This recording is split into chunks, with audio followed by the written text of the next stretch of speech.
엄마가 왜 이 사진 속에 있는 거야? 쫓겨날 위기에서 간신히 들어온 재벌가 가정부 자리였습니다. 그런데 이상했어요. 이 집에는 가족 사진이 단 한 장도 없었거든요. 어느 날 사모님의 부탁으로 들어간 금기의 방. 그곳에는 45년 전 모습 그대로 멈춰버린 소녀의 방이 있었습니다. 지우는 벽에 걸린 액자를 보는 순간 비명을 지를 뻔했어요. 액자 속 여자아이. 그 얼굴이 엄마의 어릴 때 모습이랑 완전히 똑같았으니까요. 이야기 시작 전 구독과 좋아요를 눌러주세요. 지금 어디서 듣고 계신지 댓글 남겨주시면 그곳에 따뜻한 행운이 가득하기를 바라겠습니다. 쏟아지는 빗줄기 속에서 한 여자가 아이의 손을 꼭 잡고 걷고 있었습니다. 오늘따라 하늘도 그녀의 편이 아니었죠. 비에 젖은 지훈의 머리카락이 창백한 얼굴에 찰싹 달라붙었습니다. 그녀의 등에는 삶의 전부를 담은 낡은 짐가방 하나가 매달려 있었어요. 6살 아들 동호는 젖은 운동화 속에서 오그라드는 발가락을 느끼며 엄마의 손을 더 세게 움켜쥐었습니다. 불과 1시간 전이었습니다. 지우는 밀린 월세 석 달치를 내놓으라며 쏟아지는 집주인의 막말 앞에 무릎을 꿇었었죠. 제발 한 달만 더 시간을 주세요. 일자리만 구하면 바로 갚겠습니다. 지훈이 두 손을 비비며 사정했습니다. 하지만 집주인은 콧방귀를 뀌며 차갑게 내뱉었죠. 그 소리가 벌써 몇 번째야? 당장 안 나가면 경찰 부른다. 동호가 무서워서 엄마 치마폭에 얼굴을 파묻고 부들부들 떨었습니다. 6살밖에 안 된 아이가 들어서는 안 될 험한 말들이었거든요. 그렇게 지훈과 동호는 살던 단칸방에서 쫓겨났습니다. 남편이 교통사고로 세상을 떠난 지 겨우 3달 만의 일이었어요. 남편은 운수회사 트럭 기사였습니다.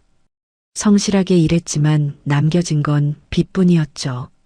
보험금은 밀린 카드값과 병원비에 녹아버렸고 지훈에게 돌아온 건 아무것도 없었습니다. 세상이 이토록 잔인할 수 있다는 걸 지훈은 그제야 뼈저리게 깨달았습니다. 엄마 배고파? 동호가 풀 죽은 목소리로 말했습니다. 아침부터 물 한 모금 못 마신 아이였거든요. 지훈의 심장이 칼로 베어지는 것처럼 아팠습니다. 이 어린 것이 무슨 죄가 있다고 굶어야 하는 걸까요? 지훈은 젖은 소매로 동호의 얼굴에 떨어지는 빗방울을 닦아주며 주변을 둘러보았습니다. 저만치 자장면집 간판의 빨간 불빛이 빗속에서 희미하게 빛나고 있었어요. 지훈은 주머니 속에 구겨 넣어둔 3만 원을 떠올렸습니다. 남편 장례 치르고 남은 마지막 돈이었죠. 동호야, 저기 가서 맛있는 거 먹자. 지훈이 아이에게 억지 미소를 지어 보였습니다. 자장면집 안은 따뜻했습니다. 지훈은 낡은 메뉴판을 펼쳐 가장 싼 메뉴를 찾았습니다. 자장면 하나요. 지훈이 떨리는 목소리로 주문했습니다. 주인 아주머니가 의아한 눈으로 지훈과 동호를 번갈아 보았지만 더 이상 묻지 않았죠. 잠시 후 김이 모락모락 나는 자장면 한 그릇이 테이블 위에 놓였습니다. 동호의 눈이 반짝반짝 빛났어요. 아이에게 이 한 그릇은 세상에서 가장 진귀한 음식이었거든요. 엄마, 빨리 같이 먹어. 동호가 젓가락을 쥔 손을 들썩이며 재촉했습니다. 하지만 지우는 고개를 저었죠. 엄마는 아까 밥 먹어서 배불러. 동호가 다 먹어. 거짓말이었습니다. 지훈의 백가죽은 등에 달라붙을 정도로 꺼져 있었거든요. 동호가 허겁지겁 자장면을 입에 넣는 동안 지훈은 탁자 위에 놓인 물컵을 천천히 들어 올렸습니다. 찬물로 텅 빈 배를 채우며 그녀는 아이의 먹는 모습을 물끄러미 바라보았어요. 아이의 볼이 불룩하게 움직일 때마다 지훈의 눈시울이 뜨거워졌습니다. 제 새끼밥 한 끼 제대로 못 먹이는 엄마라니. 이 세상 어느 어미가 이런 수치를 알겠습니까? 하지만 지우는 눈물을 삼켰습니다. 아이 앞에서만큼은 무너질 수 없었으니까요. 엄마, 진짜 안 먹어? 엄마도 한 입만. 동호가 면발을 젓가락에 감아 지훈의 입가로 가져갔습니다. 6살 어린 것이 엄마 걱정을 하고 있었던 거예요. 지훈은 아이의 그 작은 손이 너무 기특해서 차마 거절하지 못하고 한 젓가락을 받아 먹었습니다. 목구멍으로 넘어가는 면발이 눈물보다 짰죠. 그때 지훈의 눈에 벽에 붙어 있는 노란색 종이 한 장이 들어왔습니다. 귀퉁이가 살짝 말린 구인 공고문이었어요. 지훈은 자리에서 벌떡 일어나 공고문 앞으로 다가갔습니다. 명진그룹 회장댁, 입주가정부 모집, 숙식 제공 및 급여 협의 가능. 지훈의 심장이 쿵쾅쿵쾅 뛰기 시작했습니다. 숙식 제공이라는 네 글자가 그녀의 눈에 금가루처럼 반짝였거든요. 아주머니, 이 공고문 혹시 가져가도 될까요? 지훈이 다급하게 물었습니다. 주인 아주머니가 고개를 끄덕였죠. 그거 저번 주에 붙인 건데 아무도 안 가져가더라고. 큰 재벌집이라 뭐가 까다롭겠지. 지훈은 떨리는 손으로 공고문을 접어 품에 넣었습니다. 이것은 마지막 희망이었어요. 지훈은 식당 구석에서 동호의 젖은 옷을 손수건으로 닦아주며 속삭였습니다. 동호야, 엄마가 꼭 우리 동호 따뜻한 곳에서 재워줄게. 약속할게. 동호가 고개를 끄덕이며 엄마의 손을 꼭 잡았습니다. 그 작은 손의 온기가 지훈에게 마지막 용기를 주었죠. 다음 날 명진그룹 회장댁 앞에 도착한 순간 지훈은 입이 딱 벌어졌습니다. 저택이라는 말로는 부족했어요. 대궐이었습니다. 높다란 담장 위로 보이는 저택의 지붕은 하늘을 찌를 듯했고 대문 앞에는 번쩍이는 검은색 세단이 여러 대줄 지어 서 있었죠. 동호가 겁에 질린 목소리로 물었습니다. 엄마, 여기 임금님 집이야? 지훈도 모르게 쓴웃음이 났습니다. 그녀의 세계와는 너무나 동떨어진 곳이었거든요. 철문 앞에 선 순간 지훈의 다리가 후들거렸습니다. 문 옆에 달린 인터폰을 누르자 차가운 목소리가 흘러나왔죠. 무슨 일이시죠? 지훈이 떨리는 목소리로 대답했습니다. 가정부 구인 공고 보고 찾아왔습니다. 잠시 정적이 흐른 뒤 철컥 소리와 함께 문이 열렸습니다. 넓은 정원을 가로질러 현관에 다다르자 날카로운 눈매의 여자가 지훈을 위아래로 훑어보았습니다. 최 실장이라고 불리는 이 저택의 관리인이었죠. 그녀의 눈빛은 마치 더러운 것을 보는 것처럼 싸늘했습니다. 거짓골을 하고 여기가 어딘 줄 알고 왔어? 최 실장이 코웃음을 치며 내뱉었습니다. 지훈의 얼굴이 화끈 달아올랐습니다. 하지만 뒤에서 엄마 치맛자락을 꼭 쥐고 있는 동호를 생각하니 자존심 따위는 아무것도 아니었어요. 일은 누구보다 열심히 할 자신이 있습니다. 아이 밥만 먹게 해주신다면 뭐든지 다 하겠습니다. 지훈이 고개를 숙이며 간청했습니다. 하지만 최 실장은 한치의 망설임도 없이 지훈의 어깨를 거칠게 밀쳐냈죠. 당장 나가. 너 같은 거지를 이 댁에 들릴 수 없어. 여기 명진그룹 본가야. 아무나 들어오는 데가 아니라고. 지훈은 중심을 잃고 현관 계단 아래로 낮아빠졌습니다. 엄마. 동호가 울먹이며 지훈에게 달려왔습니다. 지훈은 최 실장 앞에 두 손을 모았습니다. 제발이요. 제발 한 번만 기회를 주세요. 저희 갈 데가 없어요.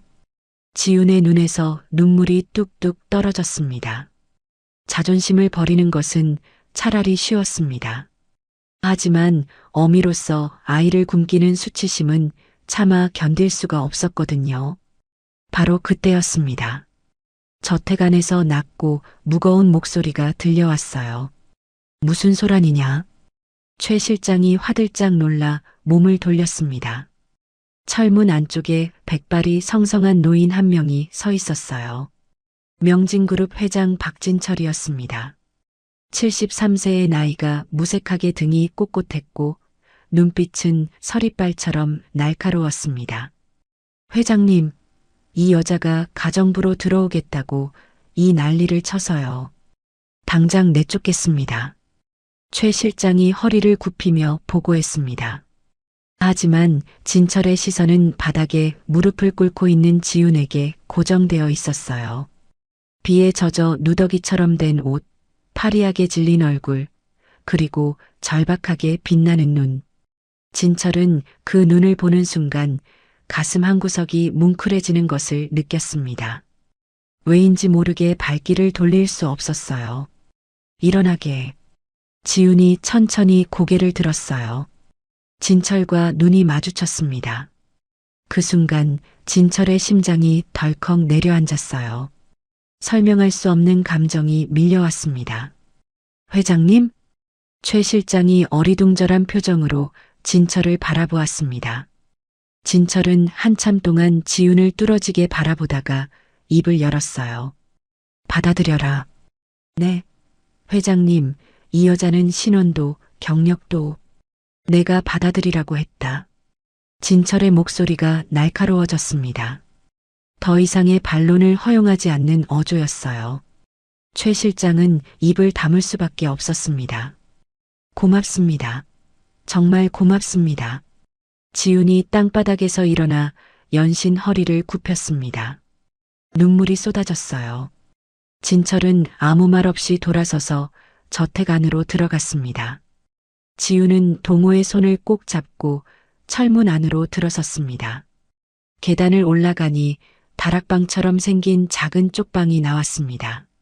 하지만 지훈의 눈에는 궁전처럼 보였습니다. 엄마, 우리 이제 여기서 살아? 응, 당분간은.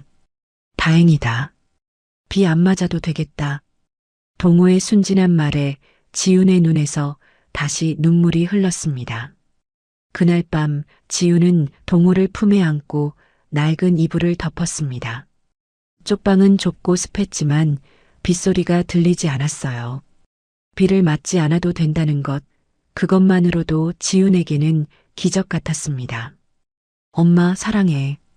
동호가 잠결에 중얼거렸습니다. 지훈은 아이의 머리카락을 쓰다듬으며 속삭였어요. 엄마도 사랑해, 동호야. 엄마가 꼭 지켜줄게. 명진 저택에서의 생활이 시작된 지 일주일이 흘렀습니다. 지훈은 매일 새벽 5시면 어김없이 눈을 떴어요. 차가운 대리석 바닥에 무릎을 꿇고 걸레질을 시작하는 것이 지훈의 하루 일과의 시작이었죠.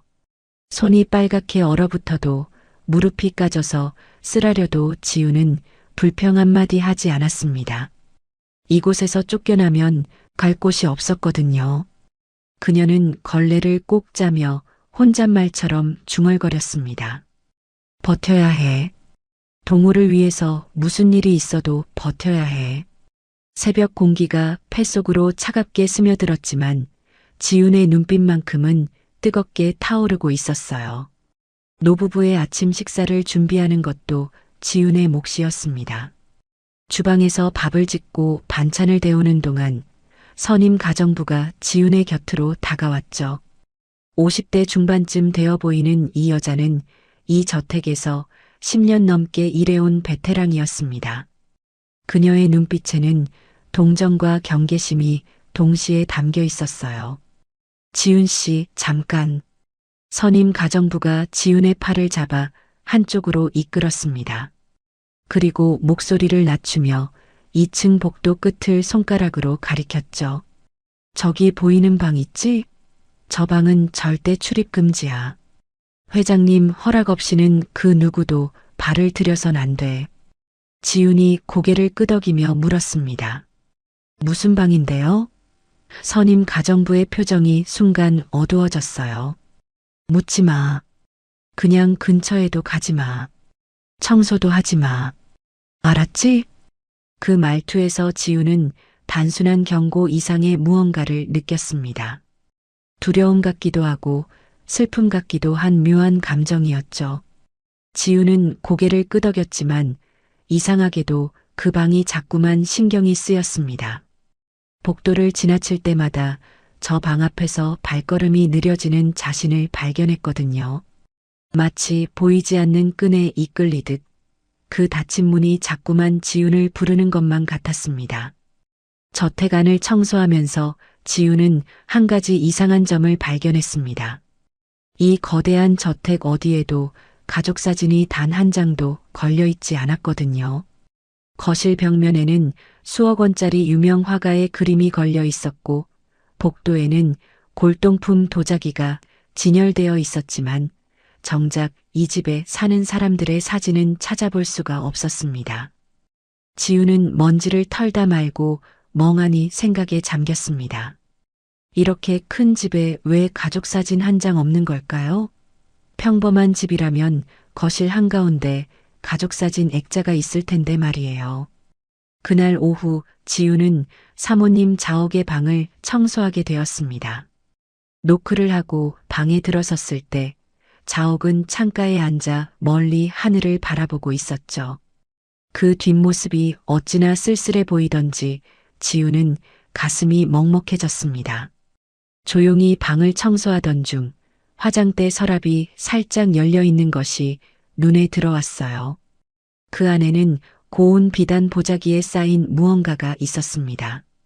지훈이 호기심에 눈길을 주는 순간 자옥이 천천히 고개를 돌렸습니다.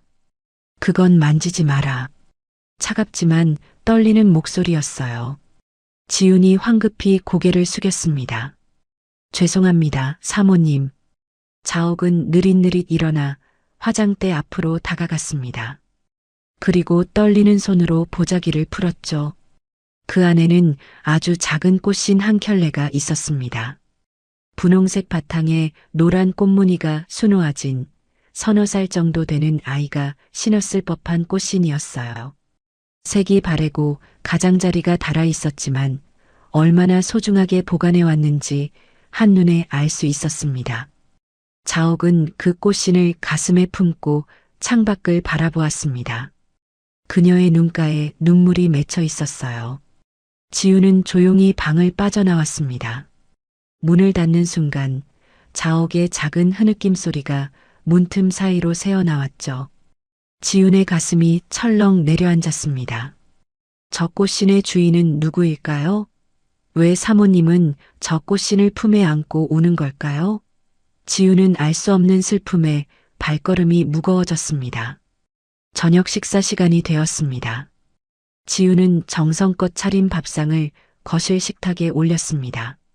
진철 회장과 자옥 사모님이 마주 앉았지만 두 사람 사이에는 어떤 대화도 오가지 않았어요. 수저가 그릇에 부딪히는 소리, 국물을 삼키는 소리만이 거실을 채웠습니다. 그 숨막히는 정막이 마치 물처럼 지훈의 숨통을 조여왔죠.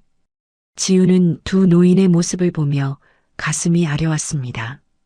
저 두 분 사이에 대체 무슨 일이 있었던 걸까요? 저 눈빛 속에는 얼마나 깊은 상처가 담겨 있는 걸까요? 지훈은 주방으로 돌아가 따끈하게 숭늉을 끓였습니다. 그리고 조심스럽게 두 분 앞에 숭늉 대접을 내려놓았어요. 식사 후에 드시면 소화에 좋습니다.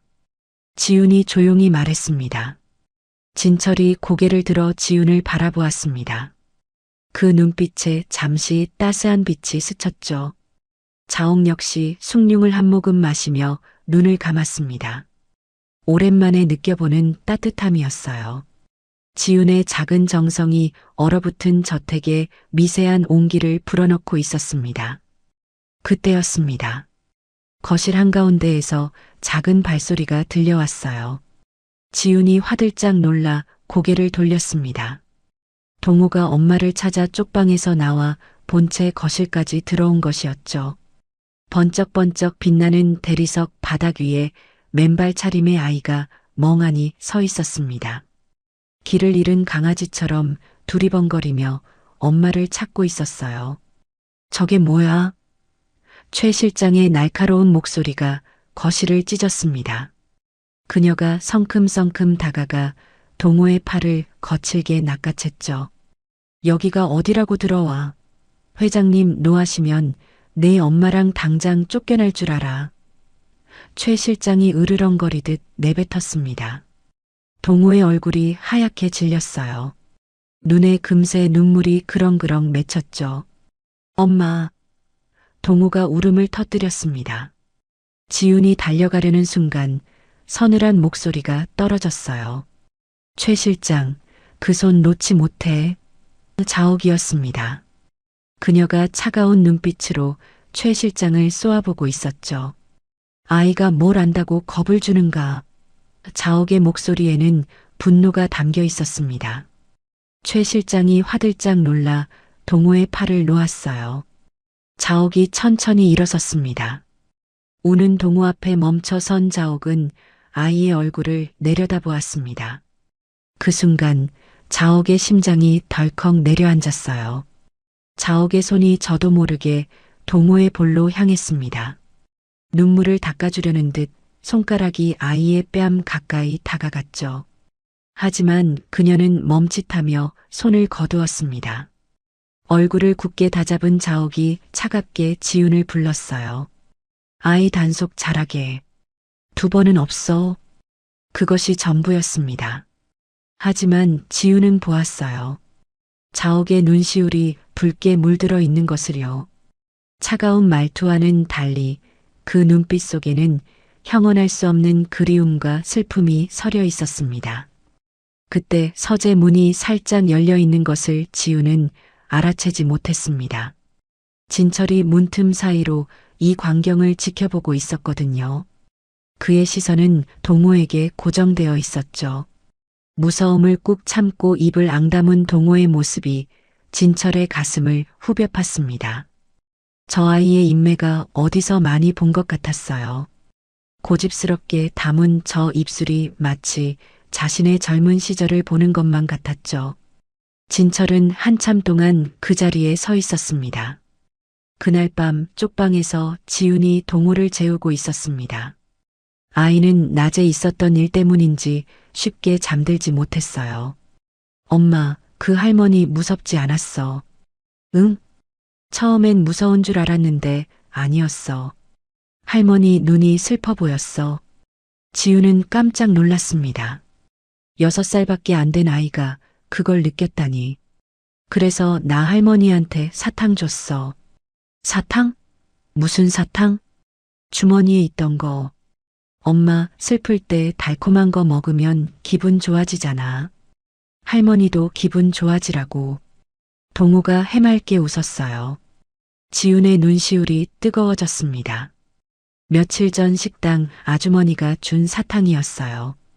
동호가 그걸 주머니에 넣고 다니며 아끼고 아꼈던 것을 지훈은 알고 있었습니다. 그 소중한 걸 할머니께 드렸다니. 우리 동호 착하네. 지훈이 아이의 머리를 쓰다듬었어요. 같은 시각 자옥의 방. 자옥은 손바닥 위에 놓인 구겨진 사탕을 바라보고 있었습니다. 빨간 포장지에 쌓인 작은 사탕. 동호가 끌려가면서 자신의 손에 쥐어준 것이었어요. 아이의 작은 손이 자신의 손을 스쳤을 때 자옥은 온몸에 전기가 흐르는 것 같았습니다. 자옥의 눈에서 눈물이 주르륵 흘러내렸어요. 왜 이 아이가 자꾸 마음에 걸리는 걸까? 왜 이 아이를 보면 가슴이 이렇게 저리는 걸까? 45년 전 잃어버린 딸 선이도 저런 눈을 하고 있었어요. 엄마를 바라보며 방긋 웃던 그 눈. 자옥은 사탕을 가슴에 품고 소리 없이 오래오래 울었습니다. 동호가 사탕을 건넨 그날 이후 저택의 공기가 조금씩 달라지기 시작했습니다. 자옥은 여전히 차가운 표정을 유지하려 애썼지만 어쩐지 동호에게만큼은 시선이 자꾸 머물렀어요. 거실을 지나다가도 정원을 거닐다가도 저도 모르게 동호가 노는 모습을 눈으로 쫓고 있었죠. 마치 자석에 이끌리듯 자옥의 눈길은 어느새 그 작은 아이에게로 향하곤 했습니다. 그날은 화창한 오후였습니다. 자옥의 오랜 지인이 보내온 선물 상자가 저택에 도착했어요. 상자를 열자마자 달콤하고 향긋한 냄새가 온 집안에 퍼졌습니다.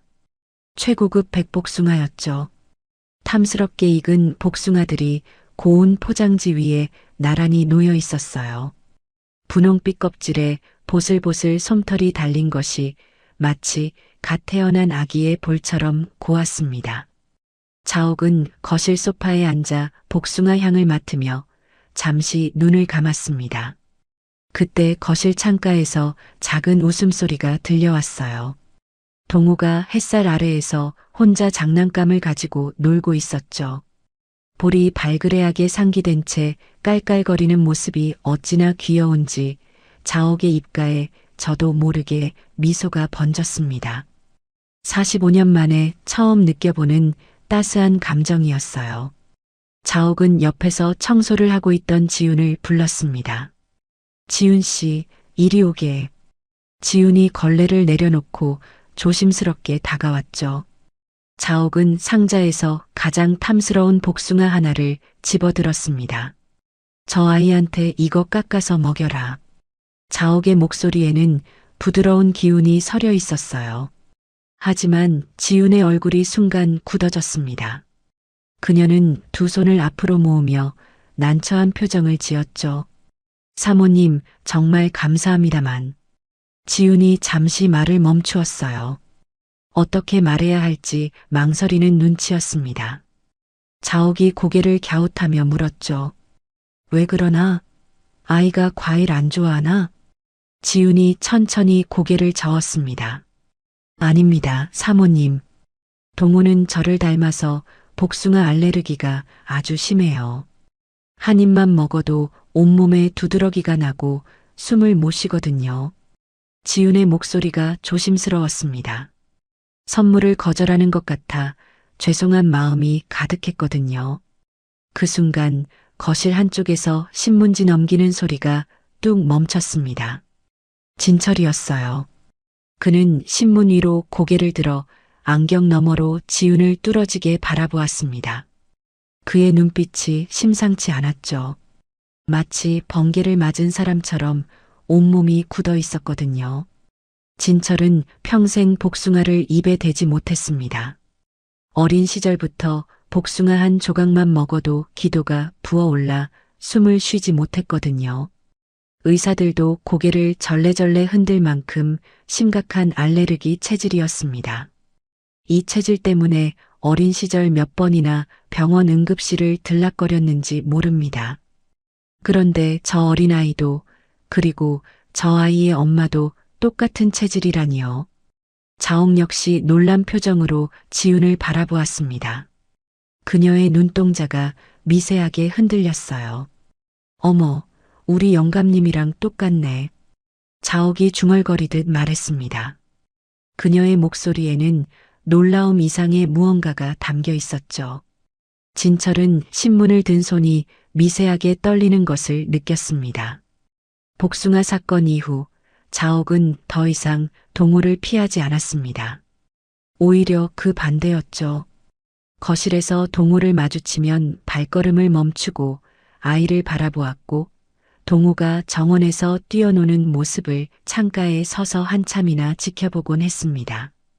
45년 동안 얼어붙어 있던 자옥의 마음에 미세한 균열이 생기기 시작한 것이었어요. 동호는 영리한 아이였습니다. 자옥이 자신을 바라보고 있다는 것을 느꼈죠. 처음에는 무서웠지만 자옥의 눈빛이 따뜻하다는 것을 알아챈 아이는 점점 자옥에게 다가가기 시작했습니다. 마치 강아지가 주인에게 꼬리를 흔들며 다가가듯 동호는 졸졸졸 자옥을 따라다녔어요. 예쁜 할머니. 동호가 처음으로 자옥을 그렇게 불렀을 때 자옥은 심장이 멎는 줄 알았습니다. 예쁜 할머니라니요. 45년 동안 누구에게도 듣지 못했던 호칭이었거든요. 자옥은 입술을 꽉 깨물었습니다. 눈물이 터져 나올 것 같았지만 꾹 참아야 했어요. 어느 날 오후 자옥이 거실 소파에 기운 없이 앉아 있었습니다. 오랜 불면증과 그리움에 지친 몸이 천근만근 무거웠거든요. 그때 작은 발소리가 다가왔습니다. 동호였어요. 아이는 자옥의 옆에 서더니 고사리 같은 손으로 자옥의 어깨를 주무르기 시작했습니다. 할머니, 엄마가 아프면 이렇게 하랬어요. 시원해요? 동우가 조그맣게 물었습니다. 어찌나 진지한 표정인지 작은 이마에 땀방울까지 송골송골 맺혀 있었죠. 자옥은 그 모습에 가슴이 먹먹해져서 한동안 말을 잇지 못했습니다. 어쩜 이리 말도 예쁘게 하니. 자옥이 떨리는 목소리로 중얼거렸습니다. 그리고 45년 만에 처음으로 입가에 옅은 미소가 번졌어요. 진짜 웃음이었습니다. 억지로 짓는 미소가 아니라 마음 깊은 곳에서 우러나오는 따스한 웃음이었죠. 동우는 자옥이 웃자 더 신이 나서 어깨를 열심히 주물렀습니다. 서재에서 이 광경을 지켜보던 진철의 눈시울이 붉어졌습니다. 45년 동안 진심으로 웃지 않던 아내가 웃고 있었거든요. 딸을 잃은 이후 영혼까지 얼어붙어 버린 줄 알았던 아내가 저렇게 환하게 웃다니요. 진철은 가슴 한편이 뭉클해지는 것을 느꼈습니다. 저 모녀가 이 집에 들어온 이후 분명히 무언가가 달라지고 있었어요. 그렇게 며칠이 흘렀습니다. 그날 밤은 유난히 하늘이 어두웠어요. 검은 구름이 잔뜩 몰려오더니 이내 천둥과 번개가 치기 시작했습니다. 밤하늘을 가르는 번갯불이 저택의 창문을 하얗게 물들였죠. 동우는 무서워서 이불 속으로 파고들며 울기 시작했습니다. 엄마, 무서워. 동우가 지훈의 품에 얼굴을 파묻었습니다. 지훈은 아이를 꼭 안아주며 등을 토닥였어요. 괜찮아, 동우야. 엄마가 여기 있잖아. 무서울 거 없어. 하지만 번개가 칠 때마다 동우는 온몸을 움츠리며 떨었습니다. 좀처럼 울음을 그치지 않았죠. 지우는 동우를 재우기 위해 낮은 목소리로 자장가를 부르기 시작했습니다. 어린 시절 엄마가 매일 밤 불러주시던 노래였어요. 지훈의 엄마는 지훈이 잠투정을 할 때마다 항상 이 노래를 불러주셨습니다. 가사도 멜로디도 세상 어디서도 들어본 적 없는 독특한 곡이었죠. 바로 그 순간이었습니다. 복도를 지나가던 자옥의 발걸음이 뚝 멈췄어요. 그녀는 마치 망치로 뒤통수를 맞은 사람처럼 그 자리에 얼어붙었습니다. 숨조차 제대로 쉬지 못했죠. 귀를 의심했습니다. 지금 들리는 저 노래가 진짜인지 아닌지 믿을 수가 없었거든요. 자옥의 눈에서 눈물이 주르륵 흘러내렸습니다. 저 노래는 자옥이 45년 전 딸 선희에게만 불러주던 자장가였어요. 세상 어디에도 악보로 남기지 않은 오직 자옥만이 알고 자옥만이 부를 수 있는 노래였습니다. 어린 선희가 무서워할 때마다 잠들지 못할 때마다 자옥은 이 노래를 불러주곤 했죠. 그런데 어떻게 저 여자가 이 노래를 알고 있는 걸까요? 자옥은 떨리는 손으로 지훈의 방문을 벌컥 열었습니다. 문이 열리자 동우를 안고 있던 지훈이 화들짝 놀라 고개를 들었어요. 자옥의 얼굴은 눈물에 젖어 있었습니다. 입술이 파르르 떨리고 있었죠. 너 지금 부른 그 노래. 자옥이 절규하듯 외쳤습니다. 그녀는 다가가 지훈의 어깨를 두 손으로 꽉 잡았어요. 소나기에 힘이 들어가 지훈의 어깨가 아플 정도였습니다. 누가 가르쳐줬니? 어디서 들었어? 자옥의 목소리가 갈라졌습니다. 울음과 절규가 뒤섞인 비명 같은 목소리였죠. 지훈은 겁에 질려 대답했습니다. 저희 엄마가요. 제가 어릴 때부터 매일 밤 불러주셨던 노래예요. 지훈의 목소리도 떨리고 있었어요. 자옥의 눈빛이 너무나 간절하고 처절해서 무서울 지경이었거든요. 자옥의 무릎에 힘이 풀렸습니다. 그녀는 휘청거리며 벽에 손을 짚었어요. 머릿속이 하얗게 변했습니다. 지훈의 엄마가 불러주었다고요? 세상에 단 한 사람, 자옥 자신만이 알고 있는 이 노래를 어떻게 다른 사람이 알고 있단 말입니까? 내 엄마 이름이 뭐니? 자옥이 떨리는 목소리로 물었습니다. 한 줄기 희망이 가슴속에서 불타오르고 있었어요. 자옥의 심장이 미친 듯이 뛰었습니다. 지훈이 조심스럽게 대답했습니다. 김미경이요. 저희 엄마 성함은 김미경입니다. 그 이름을 듣는 순간 자옥의 얼굴에서 빛이 사라졌습니다. 선희가 아니었어요. 딸의 이름은 박선희였지 김미경이 아니었거든요. 아니구나. 자옥이 힘없이 중얼거렸습니다. 그럴 리가 없지. 그녀는 맥이 풀린 몸을 이끌고 비틀거리며 방을 나섰습니다. 복도를 걸어가는 자옥의 어깨가 잔뜩 움츠러들어 있었어요. 마치 세상의 모든 희망이 한꺼번에 무너져 내린 사람의 뒷모습 같았죠. 자옥은 안방으로 들어가 남편 진철을 붙잡고 통곡했습니다. 여보, 저 여자가 부르는 노래가요. 자옥의 목소리가 울음으로 갈라졌어요. 내가 우리 선희한테만 불러줬던 그 자장가란 말이에요. 세상에 아무도 모르는 그 노래를 어떻게 저 여자가 알고 있는 거예요? 자옥은 진철의 가슴에 얼굴을 묻고 어린아이처럼 흐느꼈습니다. 진철은 울고 있는 아내의 등을 쓸어주면서 머릿속이 복잡하게 돌아갔습니다. 복숭아 알레르기도 자신과 똑같았고 아내가 만든 자장가도 알고 있다고요? 이건 단순한 우연으로 치부하기엔 너무나 이상했습니다. 진철의 눈빛이 서서히 날카로워졌어요. 자옥이 지쳐 겨우 잠든 것을 확인한 후 진철은 조용히 침실을 빠져나왔습니다. 그의 발걸음은 서재로 향했죠. 서재에 들어서자마자 진철은 책상 위에 전화기를 집어들었습니다. 그리고 자신의 가장 믿음직한 비서에게 전화를 걸었어요. 지금 당장 급하게 처리할 일이 있네. 진철의 목소리는 낮고 엄중했습니다. 한밤중에 걸려온 회장의 전화에 비서는 즉시 정신을 차렸죠. 입주 도우미 지훈이라는 여자와 그 여자의 어머니에 대해 샅샅이 조사해. 출생 기록, 거주 이력, 가족관계 전부 다 말이야. 눈에 보이지 않는 것까지 파헤쳐. 진철이 명령했습니다. 비서가 물었습니다. 알겠습니다, 회장님. 혹시 특별히 찾아야 할 것이 있습니까? 진철은 잠시 침묵했습니다. 그리고 무겁게 입을 열었죠. 그 어머니 김미경이라는 사람이 언제, 어디서 태어났는지 알아내게.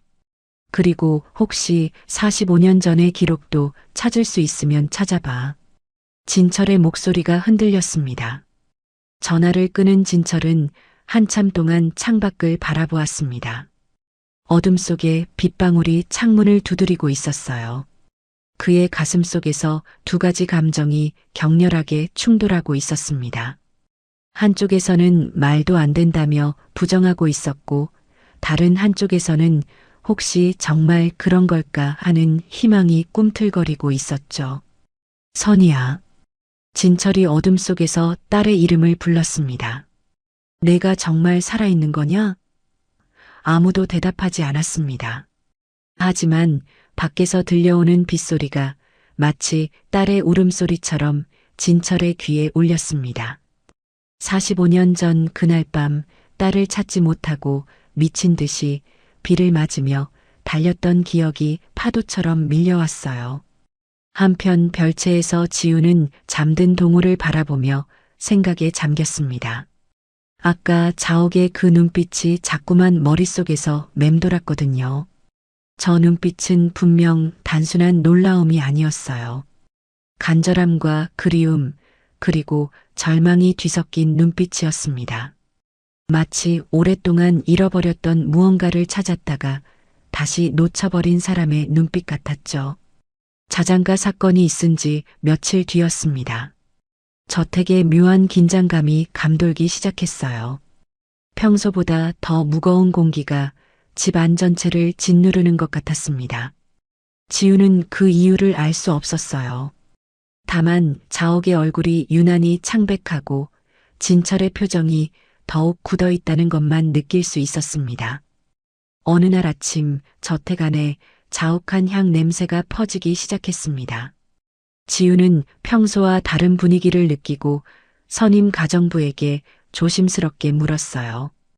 오늘 무슨 특별한 날인가요?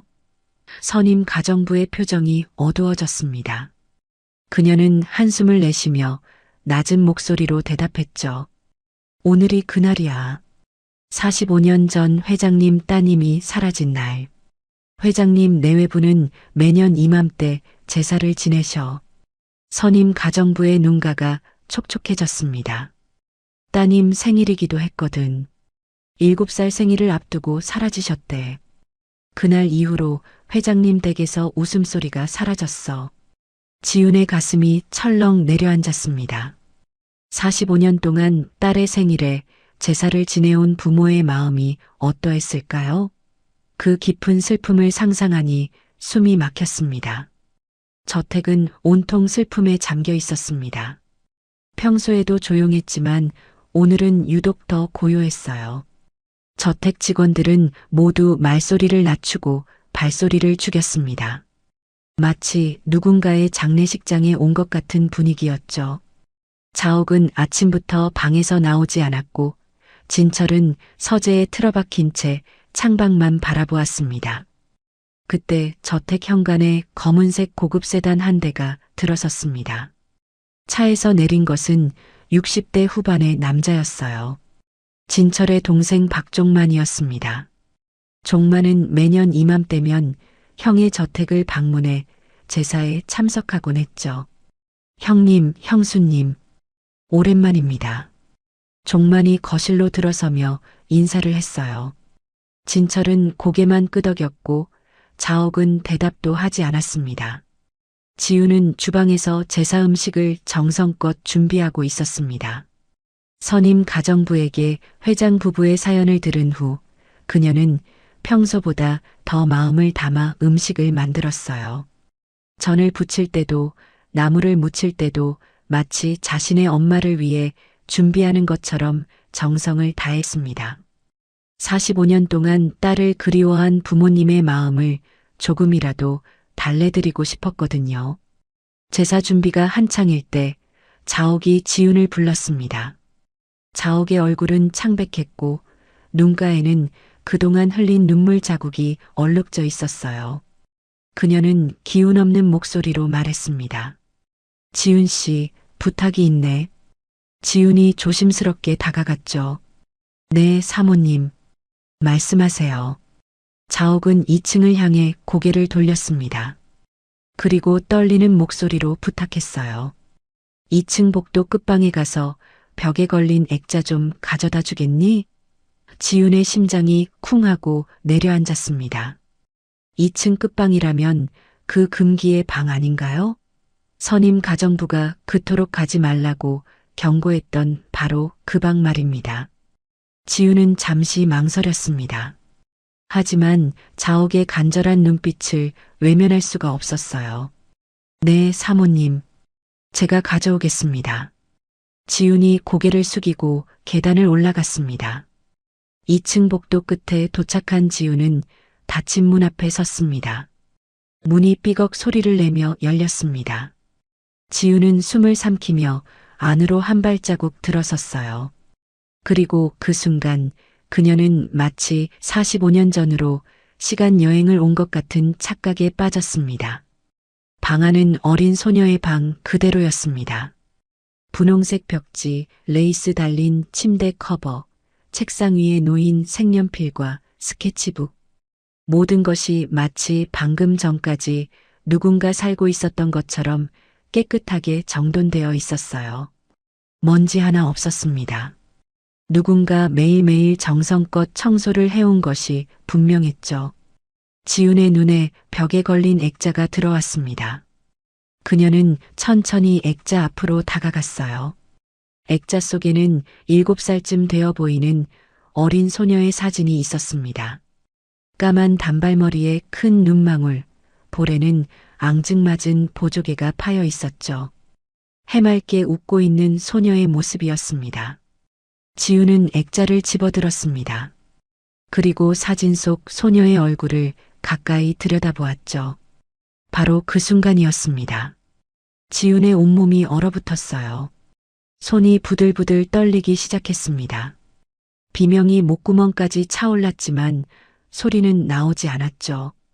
사진 속 소녀의 얼굴이 너무나 낯익었거든요. 아니, 낯익은 정도가 아니었습니다. 지훈의 엄마가 평생 품에 안고 살았던 낡은 사진, 엄마가 눈물을 글썽이며 보여주셨던 바로 그 사진 속 얼굴과 소름 끼치도록 똑같았어요. 말도 안 돼. 지훈의 입에서 신음 같은 소리가 새어나왔습니다. 우리 엄마랑 왜 이렇게 똑같지? 지훈의 머릿속이 하얗게 변했어요. 다리에 힘이 풀려 그 자리에 주저앉을 뻔했습니다. 엄마가 왜 이 사진 속에 있는 거야? 지훈은 엄마가 보여주셨던 그 사진을 선명하게 기억하고 있었습니다. 엄마는 그 사진을 볼 때마다 쓸쓸한 미소를 지으셨죠. 이게 내 어릴 때 모습이란다. 엄마가 기억하는 건 이 사진뿐이야. 고아원에서 발견됐을 때 찍은 사진이야. 엄마의 목소리가 귓가에 생생하게 되살아났습니다.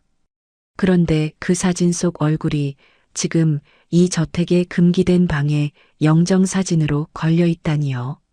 지훈의 심장이 미친 듯이 뛰었습니다. 이건 대체 무슨 일인 걸까요? 바로 그때 복도에서 인기척이 들렸습니다. 종만이 제사 준비 상황을 살피러 2층으로 올라온 것이었어요. 그는 열려있는 방문 틈으로 지훈의 모습을 발견했습니다. 그리고 지훈의 혼잣말을 듣고 말았죠. 우리 엄마랑 왜 이렇게 똑같지? 엄마가 왜 이 사진 속에 있는 거야? 종만의 얼굴이 순식간에 흑빛으로 변했습니다. 그는 마치 유령을 본 사람처럼 뒷걸음질 쳤어요. 문틈 사이로 보이는 지훈의 옆얼굴이 종만의 눈에 들어왔습니다. 그 순간 종만은 숨이 멎는 것 같았어요. 지훈의 옆모습에서 45년 전 어린 선희의 환영이 겹쳐 보였거든요. 설마. 종만이 벽에 등을 기대며 중얼거렸습니다. 설마 선희의 딸인가? 그의 이마에 식은 땀이 송골송골 맺혔어요. 아니야, 그럴 리가 없어. 종만은 애써 부정하며 고개를 저었습니다. 하지만 공포가 온몸을 휘감았습니다. 45년 전 자신이 저지른 일이 떠올랐거든요. 종만은 서둘러 몸을 숨겼습니다. 계단 뒤 어둠 속에 몸을 웅크리고 지훈이 방에서 나오는 것을 지켜보았죠. 지훈이 액자를 가슴에 품고 넋이 나간 표정으로 계단을 내려가는 것을 보며 종만의 눈빛이 뱀처럼 차갑게 빛났습니다. 종만은 즉시 휴대폰을 꺼내 자신의 측근에게 전화를 걸었습니다. 목소리를 최대한 낮추며 명령했죠. 급하게 처리할 일이 있어. 지금 우리 형 집에 입주가정부로 들어온 여자가 있어. 그 여자 뒷조사해. 전현 엄마가 누군지 당장 알아내. 무슨 수를 써서라도. 종만의 목소리에는 다급함과 공포가 묻어 있었습니다. 한편 지훈은 넋이 나간 채 거실로 내려왔습니다. 손에 든 액자가 무겁게 느껴졌어요. 지훈은 제사상 위에 액자를 올려놓았습니다. 그녀의 손이 덜덜 떨리고 있었어요. 진철은 지훈의 심상치 않은 태도를 예리하게 포착했습니다. 평소와 달리 창백한 얼굴, 떨리는 손, 그리고 영정사진을 바라보는 그 기묘한 눈빛. 진철의 눈이 가늘어졌습니다. 제사가 시작되었습니다. 자옥은 영정사진 앞에서 오열했어요. 45년 동안 매년 이 자리에서 울었지만 눈물은 마르지 않았습니다. 진철은 아내의 등을 쓸어주며 함께 눈물을 삼켰죠. 종만은 형식적으로 절을 올렸지만 그의 눈은 계속 지훈을 향해 있었습니다. 제사가 끝난 후 진철은 오열하는 자옥을 방으로 데려가 눕혔습니다. 그리고 조용히 서재로 향했죠. 서재에는 이미 비서가 기다리고 있었습니다. 진철이 며칠 전에 명령했던 조사 결과를 가져온 것이었어요. 회장님, 조사 결과를 가져왔습니다. 비서가 두꺼운 서류 봉투를 내밀었습니다. 진철의 손이 미세하게 떨렸어요. 그는 서류를 받아 천천히 펼쳤습니다. 지훈의 모친 김미경 씨에 대한 조사 결과입니다. 비서가 설명을 시작했습니다. 김미경 씨는 45년 전 7살의 나이에 시장 골목에서 발견되었습니다. 발견 당시 아무것도 기억하지 못했고 이름도 모른다고 했답니다. 진철의 심장이 쿵쾅거리기 시작했어요. 비서가 말을 이었습니다. 고아원에서 김미경이라는 이름을 지어주었고 그곳에서 자랐습니다. 기억을 되찾지 못한 채 성인이 되었고 22살에 결혼해서 딸 지훈 씨를 낳았습니다. 진철의 손이 서류를 움켜쥐었습니다. 45년 전 7살. 기억을 잃은 채 발견. 모든 것이 맞아떨어지고 있었어요. 그런데 회장님, 비서의 목소리가 조심스러워졌습니다. 김미경 씨는 15년 전 교통사고로 이미 세상을 떠나셨습니다. 그 말을 듣는 순간 진철의 몸이 무너져 내렸습니다.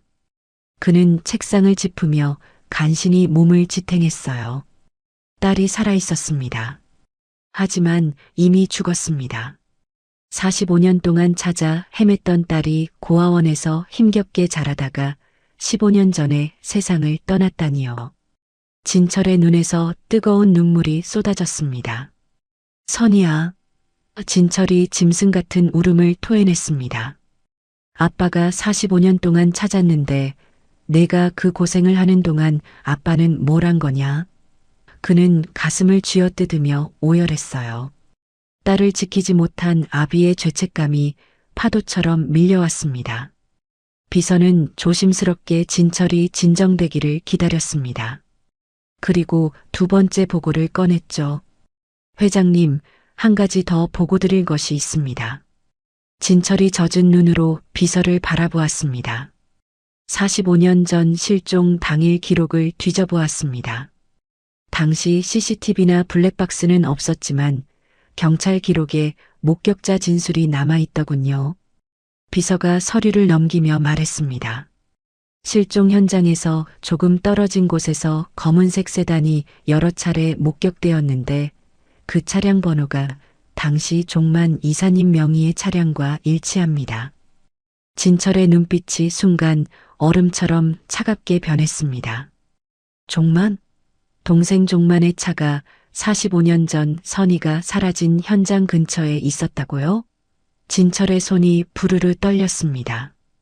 분노인지 충격인지 알 수 없는 감정이 온몸을 휘감았어요. 더 조사해.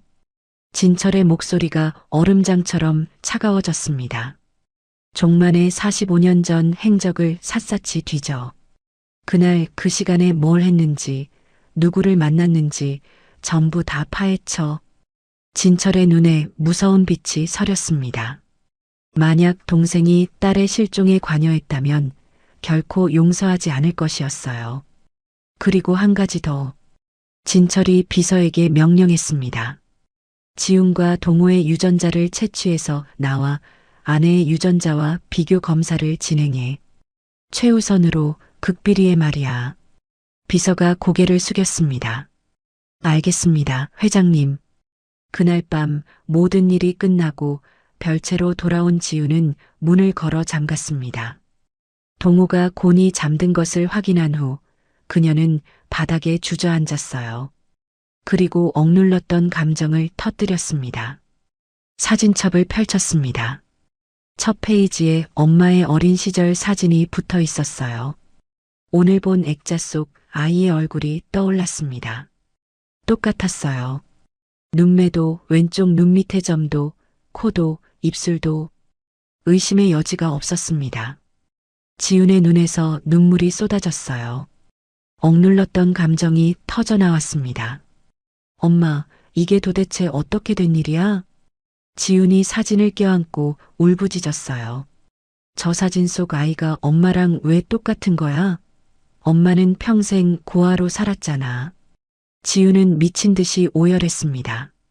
저 사진 속 아이가 정말 우리 엄마라면 엄마는 왜 그 모진 세월을 혼자 견뎌야 했던 거야? 밤이 깊어갔습니다. 지훈의 울음소리는 쪽방 안에서 새어나오지 못했어요. 아무도 모르게 혼자서 지훈은 엄마를 향한 그리움과 억울함에 온몸을 떨었습니다. 제사가 끝난 후 며칠이 지났습니다. 종만은 자신의 신복으로부터 조사 결과를 보고받았어요. 보고서를 읽어 내려가던 종만의 얼굴이 점점 흑빛으로 변했습니다. 손에 든 종이가 바들바들 떨릴 정도였죠. 김미경이 선이라고? 종만이 이를 악물며 중얼거렸습니다. 45년 전 내가 치워버린 그 꼬마가 살아있었단 말이야? 그의 이마에 식은 땀이 송골송골 맺혔어요. 45년 전의 악몽이 다시 떠올랐거든요. 형 진철의 그늘 아래에서 늘 2인자로 살아야 했죠. 명진그룹의 모든 것은 형의 것이었고 종만에게 돌아오는 건 찌꺼기뿐이었습니다. 그런 종만에게 형의 외동딸 선이는 눈엣 가시였어요. 저 꼬마가 자라면 모든 것을 물려받을 테고 자신의 자식들은 영원히 그림자로 살아야 했으니까요. 그래서 종만은 끔찍한 결심을 했습니다. 신복에게 거액의 돈을 쥐어주고 7살 선이를 처리하라고 했죠. 아이가 죽든 살든 상관없었습니다. 다시는 이 집에 돌아오지 못하게만 하면 됐으니까요. 그리고 45년이 흘렀습니다. 종만은 그 일을 까맣게 잊고 살았어요. 그런데 그 아이가 살아있었던 겁니다. 비록 기억을 잃고 고아원에서 자랐지만 결혼해서 딸까지 낳았어요. 그리고 그 딸이 지금 형의 저택에서 가정부로 일하고 있다니요. 종만은 온몸에 소름이 돋았습니다. 만약 형이 이 사실을 알게 되면 어떻게 될까요? 45년 동안 쌓아온 모든 것이 한순간에 무너질 것이었어요. 살아있었단 말이지. 종만이 이를 갈며 내뱉었습니다. 그의 눈에 도끼가 서렸어요. 하지만 지금 선이는 죽었어. 문제는 저 여자야. 전현이 상속자로 인정받기 전에 처리해야 해. 종만의 눈이 독사처럼 빛났습니다. 머릿속에서 계략이 만들어지기 시작했어요. 지훈을 도둑으로 몰면 형도 더 이상 그녀를 거두지 않을 것입니다. 그러면 진실은 영원히 묻힐 수 있어요. 종만은 즉시 최 실장에게 전화를 걸었습니다. 최 실장은 오래전부터 종만에게 약점을 잡혀 그의 지시를 따르고 있었거든요. 최 실장, 내가 시키는 대로 해. 형수님 보석함에서 다이아 반지를 가져와. 그리고 그 가정부 방에 숨겨둬. 전화 너머로 최 실장의 당황하는 숨소리가 들렸어요. 시키는 대로만 해. 내가 지금까지 내 돈 얼마나 받아먹었는지 잊었어? 싫으면 그동안 내가 한 짓거리 다 까발려도 돼. 종만의 협박에 최 실장은 더 이상 거부할 수 없었습니다. 다음 날 아침 저택의 비명소리가 울려 퍼졌습니다. 최 실장이 거실로 뛰어들어오며 다급하게 외쳤어요. 사모님, 사모님 보석함에 있던 다이아 반지가 사라졌습니다. 자옥의 얼굴이 하얗게 질렸습니다. 그 반지는 남편과의 50년 세월을 담은 소중한 물건이었거든요. 마침 저택에 머물고 있던 종만이 거실로 나왔습니다. 그는 미리 짜놓은 각본대로 얼굴을 붉히며 불호령을 내렸죠. 이게 무슨 일이야? 집안 단속을 어떻게 한 거야? 종만이 테이블을 쾅 내리쳤습니다. 당장 고용인들 전부 불러 모아. 지훈을 포함한 모든 고용인들이 거실에 모였습니다. 지훈은 무슨 일인지 몰라 불안한 눈으로 주변을 둘러보았어요. 동호도 엄마 옆에 서서 겁먹은 표정으로 옷자락을 움켜쥐고 있었죠. 종만이 지훈을 향해 한 걸음 다가왔습니다. 그의 눈빛이 뱀처럼 차갑게 빛났어요. 근본도 모르는 사람이 이 집에 들어온 뒤로 불미스러운 일이 자꾸 생기는군. 종만이 비열하게 웃으며 말했습니다. 지훈의 심장이 쿵쾅거리기 시작했어요. 종만과 눈이 마주쳤어요. 최 실장, 저 여자 방을 수색해. 종만이 명령했습니다. 최 실장이 고개를 끄덕이며 별채로 향했죠. 지훈은 영문을 모른 채 제자리에 서 있었습니다. 잠시 후 최 실장이 지훈의 낡은 짐가방을 들고 돌아왔어요. 그녀의 손에는 번쩍이는 다이아 반지가 들려 있었습니다. 이사님, 여기서 나왔습니다. 최 실장이 반지를 테이블 위에 내려놓았습니다. 거실에 있던 모든 사람들의 시선이 지훈에게 쏠렸어요. 지훈은 마치 날벼락을 맞은 것 같았습니다. 다리에 힘이 풀려 휘청거렸죠. 저는 모르는 일이에요. 지훈이 떨리는 목소리로 외쳤습니다. 저 반지 본 적도 없어요. 하지만 종만은 코웃음을 치며 지훈을 몰아세웠어요. 증거가 내 가방에서 나왔는데 무슨 변명이야. 은혜를 원수로 갚는 천한 것 같으니. 동우가 무서워서 울기 시작했습니다. 엄마. 아이가 지훈의 옷자락을 움켜쥐며 울부짖었죠. 종만은 그런 동우를 차갑게 노려보았습니다.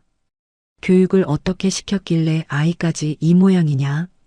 그리고 종만은 동우를 향해 손을 뻗어 거칠게 밀쳐냈어요. 아!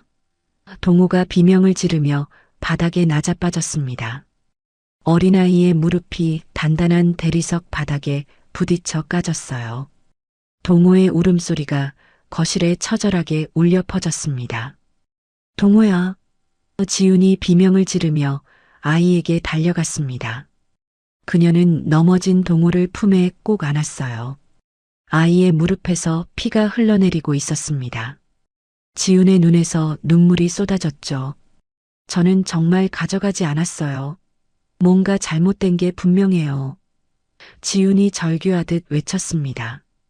그때 자옥이 앞으로 나섰습니다. 그녀는 바닥에 쓰러진 동우와 울고 있는 지훈을 바라보며 가슴이 찢어지는 듯한 통증을 느꼈어요. 왜인지 모르게 저 모녀를 보면 심장이 미어지는 것 같았거든요. 그만하세요. 자옥이 종만을 가로막으며 소리쳤습니다. 아직 확인도 안 된 일인데 아이를 밀치다니요. 그만하시라고요. 자옥의 목소리에는 분노가 담겨 있었어요. 평소의 차분한 모습은 온데간데 없었죠. 종만은 한 발자국 물러서며 말했습니다. 형수님, 이런 부류들은 원래 정의 호소해서 사람을 속이는 법입니다.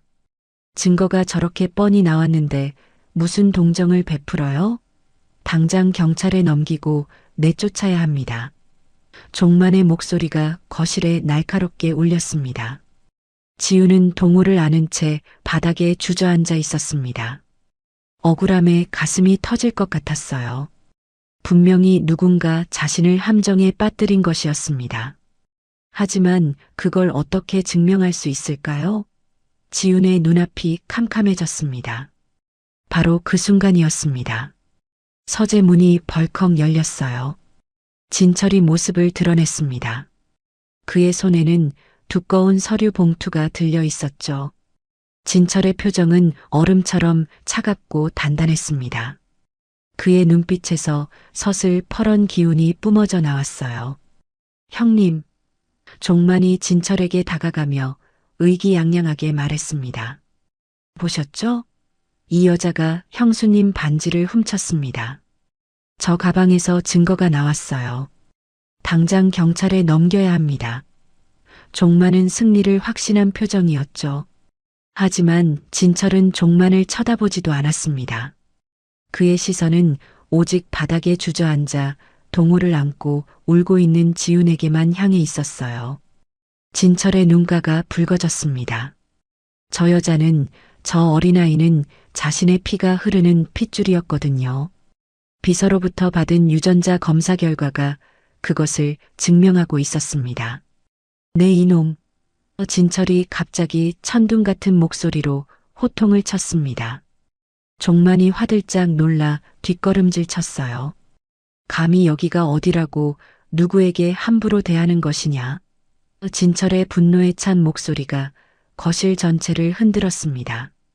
종만의 얼굴이 순간 굳어졌습니다. 형의 이 반응은 예상 밖이었거든요. 형님? 제가 뭘 잘못했다고 그러세요? 종만이 당황하며 변명했습니다. 진철은 대답하지 않았습니다. 그는 천천히 지훈에게 다가갔어요. 한 걸음 한 걸음.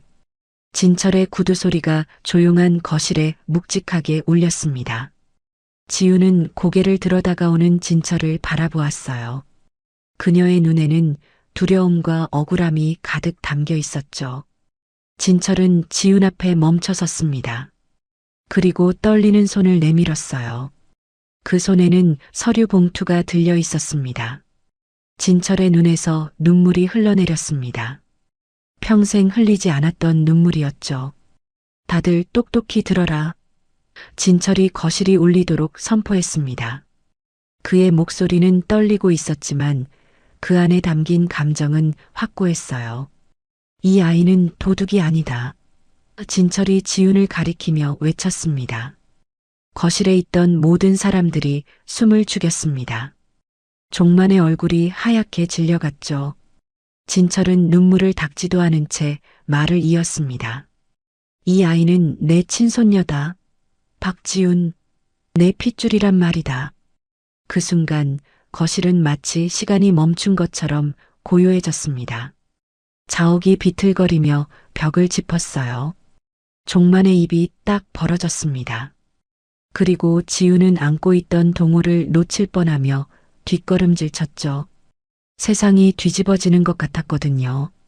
진철은 지훈의 손을 잡았습니다. 거칠지만 따뜻한 손이었어요.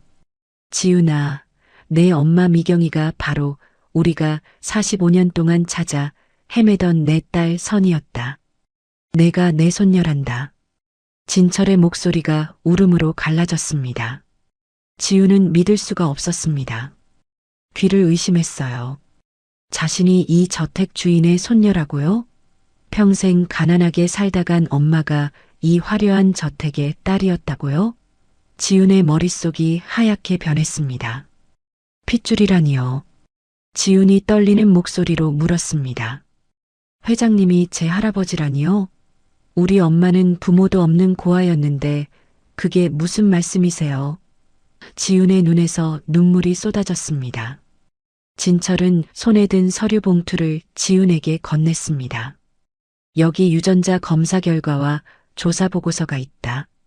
내 엄마 미경이는 45년 전 이 집에서 사라진 내 딸 선이었어. 우리가 평생을 찾아 헤맸는데 이제야 찾았구나. 진철의 폭탄 선언에 거실은 찬물을 끼얹은 듯 고요해졌습니다. 아무도 숨을 쉬지 못했어요. 시간이 멈춘 것 같았습니다. 말도 안 돼요. 지훈이 고개를 저으며 중얼거렸습니다. 우리 엄마가 이 집 딸이라고요? 그럴 리가 없어요. 지훈의 목소리가 울음으로 갈라졌어요. 그녀의 머릿속에서 두 개의 세계가 충돌하고 있었거든요. 한쪽에는 평생 가난에 찌들어 살았던 엄마의 모습이 있었습니다. 단칸방에서 겨울이면 손이 트도록 빨래를 했고 식당에서 설거지를 하며 허리가 휘도록 일했던 엄마. 병원비가 없어 아픈 것도 참아가며 딸을 키웠던 엄마. 그렇게 고생하다 교통사고로 허무하게 세상을 떠난 엄마였어요. 다른 한쪽에는 지금 눈앞에 펼쳐진 화려한 저택이 있었습니다. 번쩍이는 샹들리에, 대리석 바닥, 수억 원짜리 그림들. 이 모든 것의 주인이 엄마의 부모였다고요? 이 두 세계가 어떻게 연결될 수 있단 말입니까? 진철은 천천히 일어섰어요. 그리고 손에 들고 있던 서류 봉투에서 종이 한 뭉치를 꺼냈습니다. 비서가 가져온 조사 보고서였어요. 진철의 눈에서 눈물이 흘러내렸습니다. 피눈물 같은 눈물이었어요. 지훈아. 진철이 떨리는 목소리로 불렀습니다. 그 목소리에 담긴 슬픔과 회한이 거실 전체를 적셨어요. 내 엄마 미경이가 우리가 45년 동안 단 하루도 잊지 못하고 찾아 헤맨 내 딸 선이었다. 내 엄마를 이제야 찾았어. 지우는 그제야 이 저택에 들어온 이후 보았던 모든 것들이 떠올랐습니다. 매년 딸의 생일에 맞춰 정성껏 차려지던 제사상, 아무도 들어가지 못하게 45년간 박제해 두었던 2층 끝방, 엄마와 똑같이 생긴 이 집의 딸, 그리고 자신을 볼 때마다 눈시울을 붉히던 자옥의 눈빛, 모든 것이 이해가 되기 시작했어요. 그러면 그 방이, 지훈의 목소리가 갈라졌습니다. 우리 엄마 방이었던 거예요? 우리 엄마를 추억하기 위해서 45년 동안 계속 보존하셨던 거예요? 진철이 고개를 끄덕였어요. 말을 할 수 없었습니다. 목이 메어 소리가 나오지 않았거든요. 지우는 그 자리에 주저앉았습니다. 다리에 힘이 완전히 풀렸어요. 보고서를 가슴에 끌어안고 울음을 터뜨렸습니다. 우리 엄마가요. 지훈이 흐느끼며 말했어요.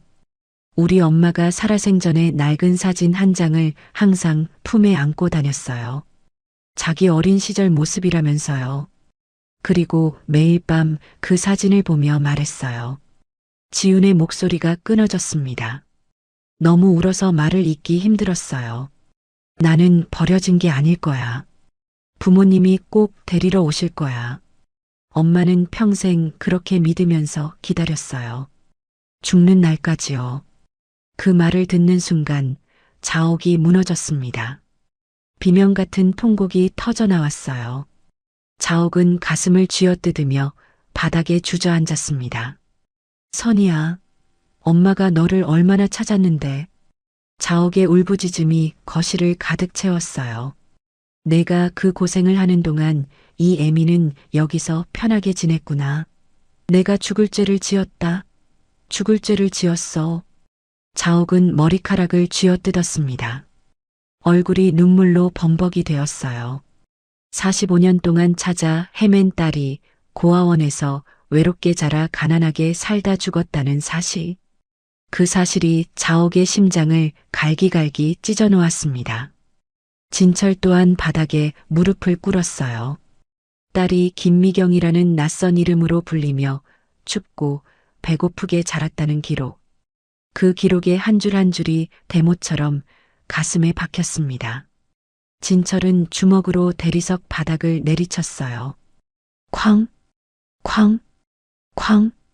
손등에서 피가 났지만 멈추지 않았습니다. 내가 못난 놈이다.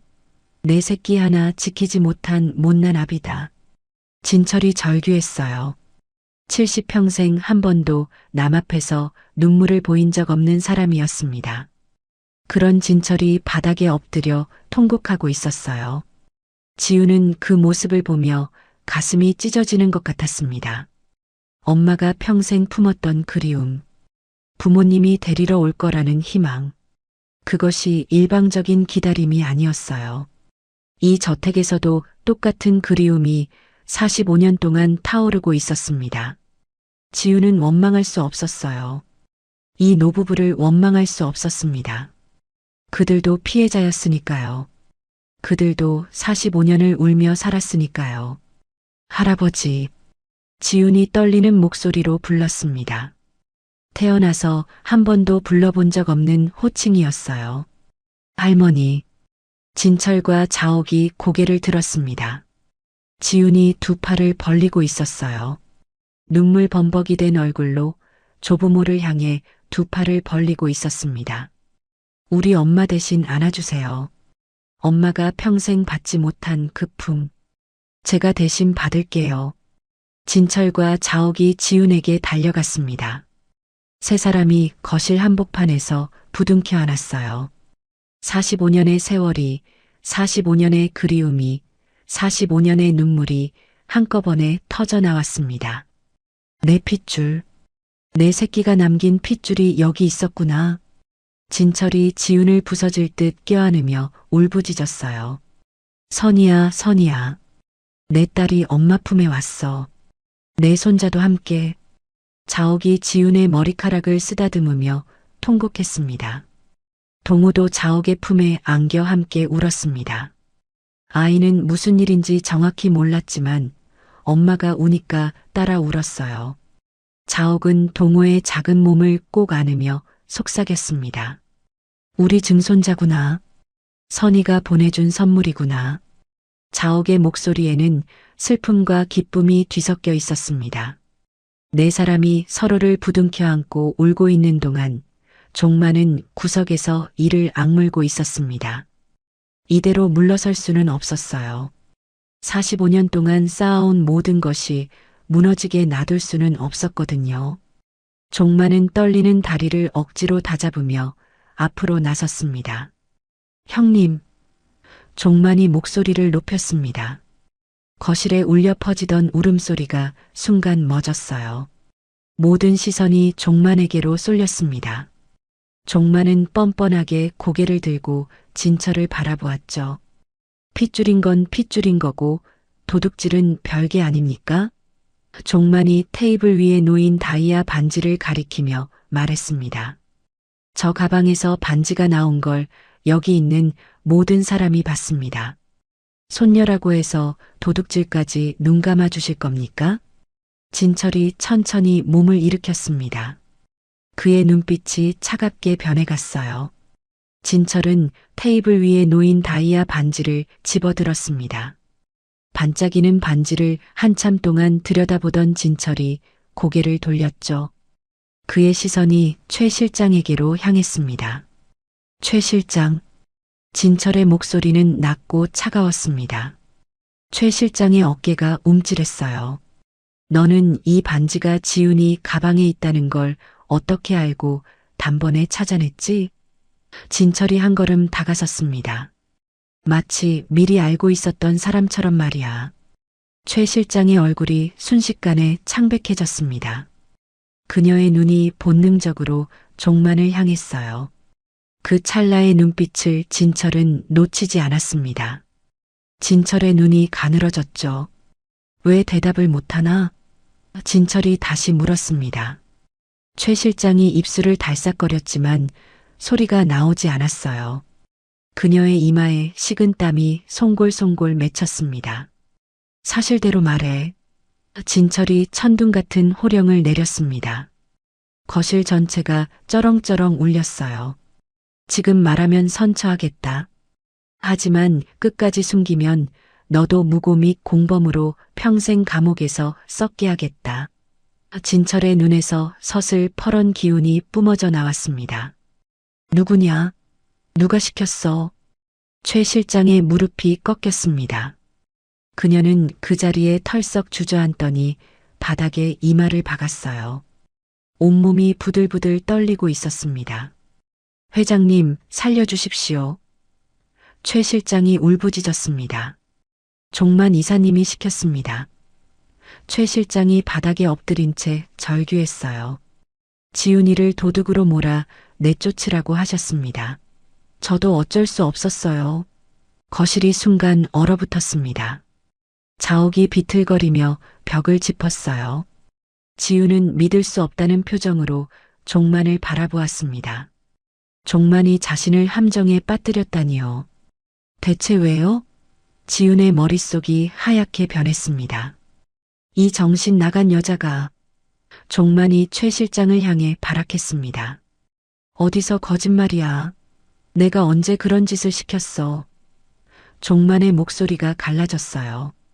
하지만 그의 얼굴은 이미 흑빛을 넘어 잿빛이 되어 있었습니다. 진철은 아무 말 없이 종만을 바라보았습니다. 그 눈빛이 얼음보다 차가웠어요. 진철이 천천히 종만을 향해 걸어가기 시작했습니다. 한 걸음 한 걸음. 진철의 구두 소리가 조용한 거실에 묵직하게 울렸죠. 그 소리가 마치 사형 선고를 앞둔 북소리처럼 들렸습니다. 종만이 저도 모르게 뒷걸음질 쳤습니다. 다가오는 형의 눈빛이 너무나 무서웠거든요. 평생 본 적 없는 눈빛이었어요. 마치 모든 것을 알고 있다는 듯한 심판자의 눈빛이었습니다. 진철이 종만의 바로 앞에 멈춰 섰습니다. 두 형제의 시선이 허공에서 부딪혔어요. 진철의 눈에는 분노와 슬픔, 그리고 배신감이 뒤섞여 있었습니다. 종만아. 진철이 나직하지만 무거운 목소리로 입을 열었습니다. 내가 오늘 이렇게까지 무리해서 내 손녀를 내쫓으려 한 이유가 뭐냐? 진철의 목소리가 떨렸어요. 45년 전 내 딸 선희가 사라진 일과도 연관이 있는 것이냐? 그 순간 거실의 공기가 완전히 얼어붙었습니다. 자옥이 비명을 지르듯 외쳤어요. 여보, 그게 무슨 소리예요? 그녀가 비틀거리며 진철에게 다가왔습니다. 종만 씨가 우리 선희 일에 연관이 있다니요? 그게 대체 무슨 말이에요? 지훈의 온몸이 부르르 떨렸습니다. 자신의 엄마를 평생 고아로 살게 만든 비극의 시작에 저 남자가 있었을지도 모른다니요. 지훈은 종만을 노려보았습니다. 그녀의 눈에 분노의 불꽃이 타올랐어요. 형님, 종만이 목소리를 높였습니다. 아무리 그래도 동생을 유괴범으로 모시는 겁니까? 종만이 억울하다는 듯 두 팔을 벌렸어요. 증거 있어요? 증거. 45년 전 일을 가지고 이제 와서 저한테 뒤집어 씌우시려고요? 하지만 종만의 목소리는 떨리고 있었습니다. 이마에 식은땀이 줄줄 흘러내렸어요. 아무리 발악해도 그의 얼굴빛이 모든 것을 말해주고 있었죠. 죄인의 얼굴이었습니다. 진철은 그런 종만을 싸늘하게 내려다보았습니다. 증거. 진철이 낮게 웃었어요. 하지만 그 웃음에는 한 조각의 온기도 없었습니다. 이미 45년 전 내 행적을 샅샅이 조사했다. 종만의 얼굴이 순간 굳어졌습니다. 뭐라고요? 그의 목소리가 갈라졌어요. 내 놈의 죄악이 어디까지인지. 진철이 한 걸음 더 다가섰습니다. 직접 확인해 주마. 진철의 눈빛이 서리빨처럼 차갑게 빛났습니다. 종만의 다리에서 힘이 빠졌습니다. 그는 휘청거리며 소파 팔걸이를 붙잡았어요. 45년 동안 완벽하게 숨겨왔다고 생각했던 비밀이 드러나려 하고 있었습니다. 종만의 입술이 파르르 떨렸어요. 자옥이 종만에게 다가갔습니다. 그녀의 눈에는 믿을 수 없다는 표정이 가득했어요. 종만 씨 아니라고 말해요. 자옥의 목소리가 떨렸습니다. 우리 선의를 없앤 게 당신이 아니라고 말해요. 자옥이 종만의 옷깃을 붙잡으며 절규했습니다. 종만은 대답하지 못했습니다. 입을 달싹거렸지만 어떤 말도 나오지 않았어요. 그의 침묵이 모든 것을 말해주고 있었습니다. 이 짐승 같은 놈. 자옥이 종만의 뺨을 후려쳤습니다. 찰싹? 날카로운 소리가 거실에 울려 퍼졌어요. 내가 내 딸을 어떻게 한 거야? 당장 말해. 자옥이 미친 듯이 종만을 흔들었습니다. 지우는 그 광경을 지켜보며 온몸이 얼어붙는 것 같았습니다. 저 남자가 엄마의 인생을 망친 원흉이었던 거예요. 엄마가 고아원에서 춥고 배고프게 자란 것도, 평생 가난에 허덕인 것도, 부모를 그리워하며 외롭게 죽어간 것도 전부 저 남자 때문이었습니다. 왜요? 지훈이 떨리는 목소리로 물었습니다. 왜 우리 엄마한테 그런 짓을 한 거예요? 지훈의 눈에서 눈물이 흘러내렸어요. 우리 엄마가 당신한테 뭘 잘못했는데요? 7살밖에 안 된 아이한테 왜 그런 끔찍한 짓을 한 거냐고요? 종만은 고개를 떨궜습니다. 더 이상 발뺌할 수 없다는 것을 알았거든요. 45년 동안 쌓아온 거짓의 성이 무너지고 있었습니다. 그의 어깨가 축 처졌어요. 진철이 비서에게 눈짓을 보냈습니다. 준비한 것 다 가져와. 진철의 목소리는 차갑고 단호했습니다. 비서가 고개를 숙이고 서재로 향했어요. 45년 전 내가 저지른 일의 증거를 전부 모았다. 진철이 종만을 내려다보며 말했습니다. 내 놈이 내 딸을 어떻게 했는지 이제 만천하에 밝혀주마. 진철의 눈에서 차가운 빛이 번뜩였습니다. 비서가 서재에서 두꺼운 서류 봉투를 들고 돌아왔습니다. 하지만 그것만이 아니었어요. 비서 뒤로 2명의 경찰이 따라 들어왔습니다. 그리고 그 뒤에는 휠체어를 탄 노인 1명이 있었죠. 백발이 성성한 그 노인은 떨리는 손으로 휠체어 팔걸이를 움켜쥐고 있었습니다. 종만의 얼굴이 순간 하얗게 질렸습니다. 그 노인을 알아본 것이죠. 너는?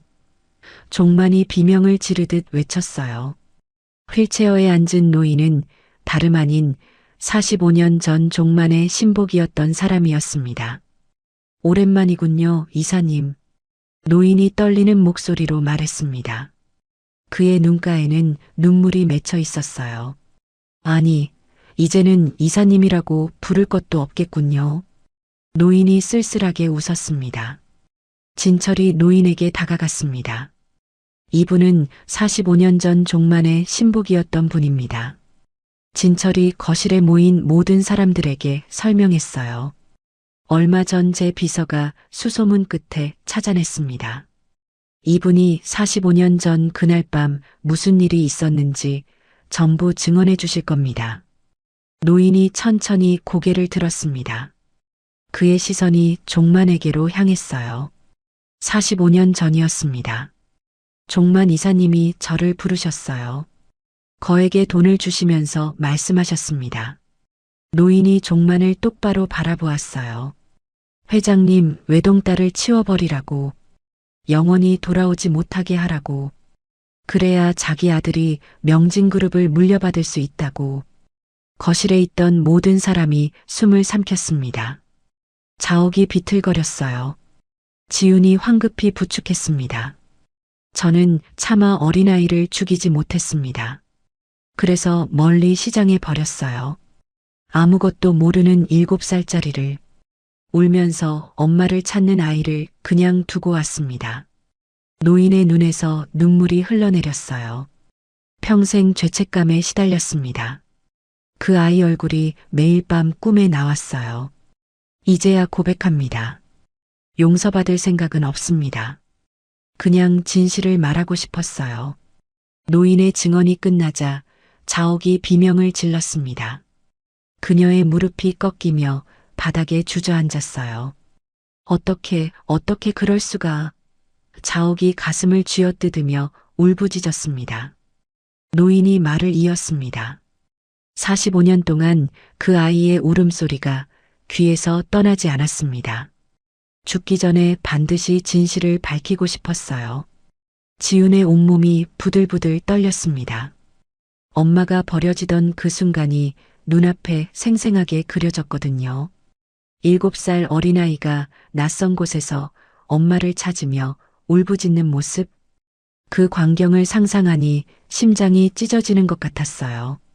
그 순간 종만이 미친 듯이 웃기 시작했습니다. 광기 어린 웃음이었어요. 거실 전체가 그 섬뜩한 웃음소리로 가득 찼습니다. 그래, 내가 그랬다. 종만이 소리쳤습니다. 그의 눈에 광기가 번뜩였어요. 내가 선의를 치웠어. 형님 밑에서 평생 그림자로 살 수는 없었거든. 종만이 2 팔을 벌리며 외쳤습니다. 형님은 모든 걸 가졌잖아. 회사도, 재산도, 사람들의 존경도. 나한테는 뭐가 있었는데? 종만의 목소리가 거실을 찢었습니다. 내 자식이라도 왕으로 만들고 싶었어.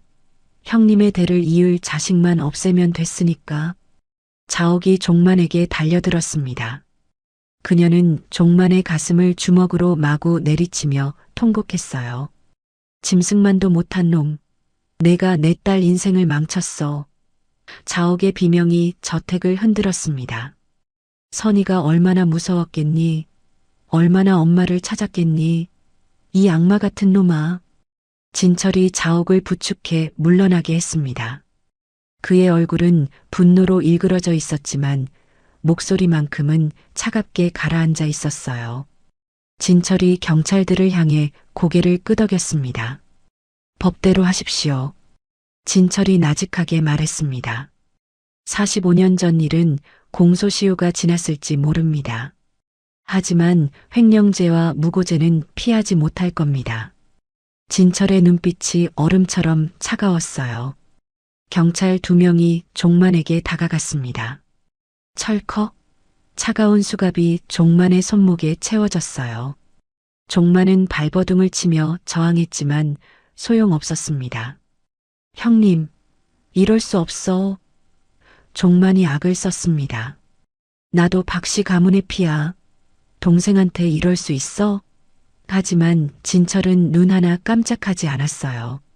내 놈은 오늘부터 박씨 가문과 남이다. 진철이 싸늘하게 선언했습니다. 내가 누린 모든 부귀영화는 오늘로 끝이야. 내 자식들도 가문에서 영구제명이다. 진철의 목소리에는 한치의 흔들림도 없었어요. 종만이 끌려나가면서 지훈과 동호를 노려보았습니다. 두고 봐. 끝까지 두고 보라고. 종만이 입에 담지 못할 악담을 퍼부었어요. 하지만 경찰들이 그를 거실 밖으로 끌어냈습니다. 종만의 비명소리가 점점 멀어졌죠. 최 실장 역시 눈물을 흘리며 경찰에게 연행되었습니다. 용서해 주세요, 회장님. 최 실장이 울먹였어요. 저도 어쩔 수 없었어요. 하지만 진철은 대답하지 않았습니다. 그저 차갑게 고개를 돌렸을 뿐이었죠. 악인들이 사라지자 거실에는 무거운 침묵이 내려앉았습니다. 하지만 그 침묵은 방금 전과는 달랐어요. 검은 안개가 걷히고 맑은 공기가 스며드는 것 같았습니다. 지우는 그 자리에 서서 눈물을 흘렸습니다. 엄마의 억울함이 드디어 풀렸거든요. 45년 동안 묻혀있던 진실이 밝혀졌고 범인이 처벌받게 되었습니다. 지훈의 가슴 깊은 곳에서 안도의 한숨이 터져나왔어요. 엄마. 지훈이 하늘을 올려다보며 속삭였습니다. 다 끝났어요. 엄마를 그렇게 만든 사람이 잡혔어요. 지훈의 볼을 타고 눈물이 주르륵 흘러내렸습니다. 진철이 지훈에게 다가왔습니다. 그는 떨리는 손으로 지훈의 손을 잡았어요. 미안하다, 지훈아. 진철의 목소리가 울음으로 갈라졌습니다. 이 할아비가 내 엄마의 원한을 이제야 갚아주는구나. 45년이나 늦었어. 진철의 눈에서 눈물이 뚝뚝 떨어졌어요. 지훈이 고개를 저었습니다. 아니에요, 할아버지. 지훈이 진철의 손을 꼭 잡았어요. 엄마도 분명 기뻐하실 거예요. 하늘에서 다 보고 계실 거예요. 지훈의 목소리가 떨렸지만 따뜻했습니다. 자옥이 다가와 지훈과 동호를 꼭 껴안았습니다. 우리 손녀, 우리 증손자. 자옥이 흐느끼며 말했어요. 이제 다 끝났어. 이제 아무도 너희를 괴롭히지 못할 거야. 자옥의 품이 따뜻했습니다. 동호가 자옥의 품에서 고개를 들었습니다. 할머니, 울지 마세요. 어린아이가 자옥의 눈물을 손가락으로 닦아주었어요. 동호가 할머니 지켜줄게요. 동호의 맑은 목소리에 자옥의 입가에 옅은 미소가 번졌습니다. 종만이 끌려간 다음 날 저택에는 오랜만에 평화로운 아침이 찾아왔습니다. 새들이 정원의 나뭇가지에서 지저귀고 따스한 햇살이 창문을 통해 쏟아져 들어왔어요. 45년 동안 이 저택을 짓누르던 무거운 공기가 사라진 것이죠. 그날 오후 자옥이 지훈의 손을 잡고 2층으로 올라갔습니다. 자옥의 발걸음은 평소와 달리 가벼웠어요. 복도를 지나 어느 방 앞에 멈춰선 자옥이 문을 활짝 열었습니다. 지훈의 눈이 휘둥그레졌어요. 그곳은 저택에서 가장 크고 화려한 방이었습니다. 커다란 창문으로 햇살이 쏟아져 들어왔고 고급스러운 침대와 가구들이 반짝반짝 빛나고 있었죠. 벽에는 아름다운 그림이 걸려 있었고 한쪽에는 동호를 위한 아기자기한 공간까지 마련되어 있었어요. 이 방은 선희 방 바로 옆이야. 자옥이 떨리는 목소리로 말했습니다. 45년 동안 비워두었는데 이제야 주인을 찾은 것 같구나. 자옥의 눈가가 촉촉해졌어요. 이제부터 여기가 너희 방이란다. 지우는 말을 잇지 못했습니다. 불과 한 달 전만 해도 빗속에서 갈 곳 없이 헤매던 자신이었거든요. 그런 자신이 지금 이 화려한 방의 주인이 되다니요. 지훈의 눈에서 뜨거운 눈물이 흘러내렸습니다. 할머니, 정말 감사해요. 지훈이 자옥의 손을 꼭 잡았습니다. 꿈만 같아요. 이게 정말 현실인지 모르겠어요. 지훈의 목소리가 떨렸어요. 자옥이 지훈의 머리카락을 쓸어넘기며 미소 지었습니다. 꿈이 아니란다. 너희는 이제 이 집의 주인이야. 평생 그렇게 살아도 되는 거야. 자옥의 목소리에는 따스한 온기가 담겨 있었어요. 며칠 후 자옥은 지훈을 위해 고운 옷들을 잔뜩 준비했습니다. 옷장을 열자 명품 옷들이 가득 걸려 있었어요.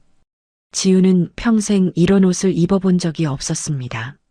남편이 살아있을 때도 그 전에도 항상 헌 옷만 입고 살았거든요. 이게 다 제 옷이에요? 지훈이 믿을 수 없다는 표정으로 물었습니다. 자옥이 흐뭇하게 고개를 끄덕였어요. 그럼 우리 손녀가 누추한 옷을 입고 다닐 수는 없잖니. 앞으로는 이 집 상속녀로서 품격에 맞는 옷을 입어야지. 자옥의 말에 지훈의 눈시울이 다시 붉어졌습니다. 동호의 변화는 더욱 눈부셨습니다. 아이는 매일 아침 할아버지 진철의 서재로 달려갔어요. 진철은 동호를 무릎에 앉히고 그림책을 읽어주었습니다. 동호가 까르르 웃을 때마다 진철의 주름진 얼굴에도 환한 미소가 번졌죠. 할아버지, 이거 뭐예요? 동호가 서재의 지구본을 손가락으로 가리키며 물었습니다. 진철이 지구본을 돌리며 대답했어요. 이건 지구본이란다. 우리가 사는 세상을 작게 만들어 놓은 거야. 동호의 눈이 반짝반짝 빛났습니다.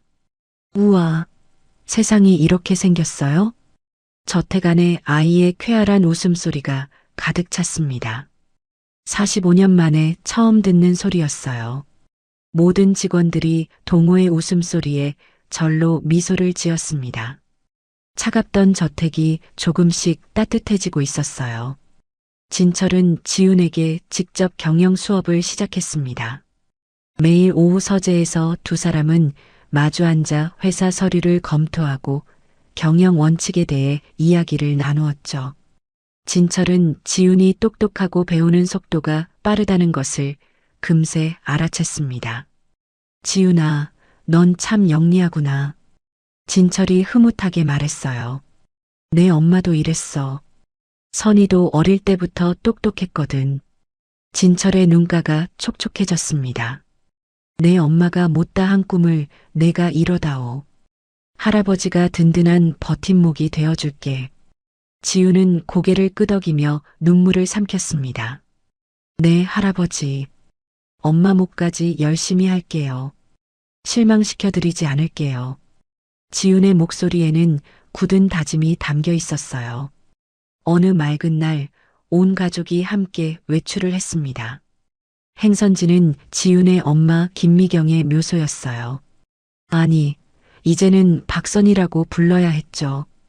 진철과 자옥, 지훈과 동호가 나란히 묘소 앞에 섰습니다. 자옥이 묘비 앞에 무릎을 꿇었습니다. 그녀의 손이 차가운 묘비를 어루만졌어요. 선이야, 엄마가 왔어.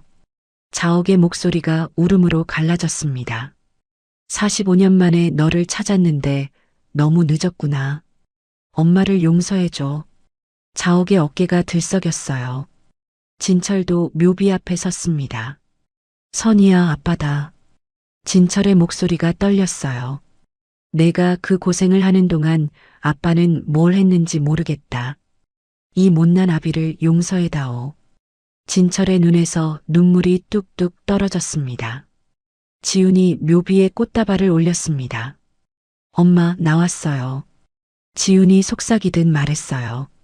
할아버지, 할머니 다 찾았어요.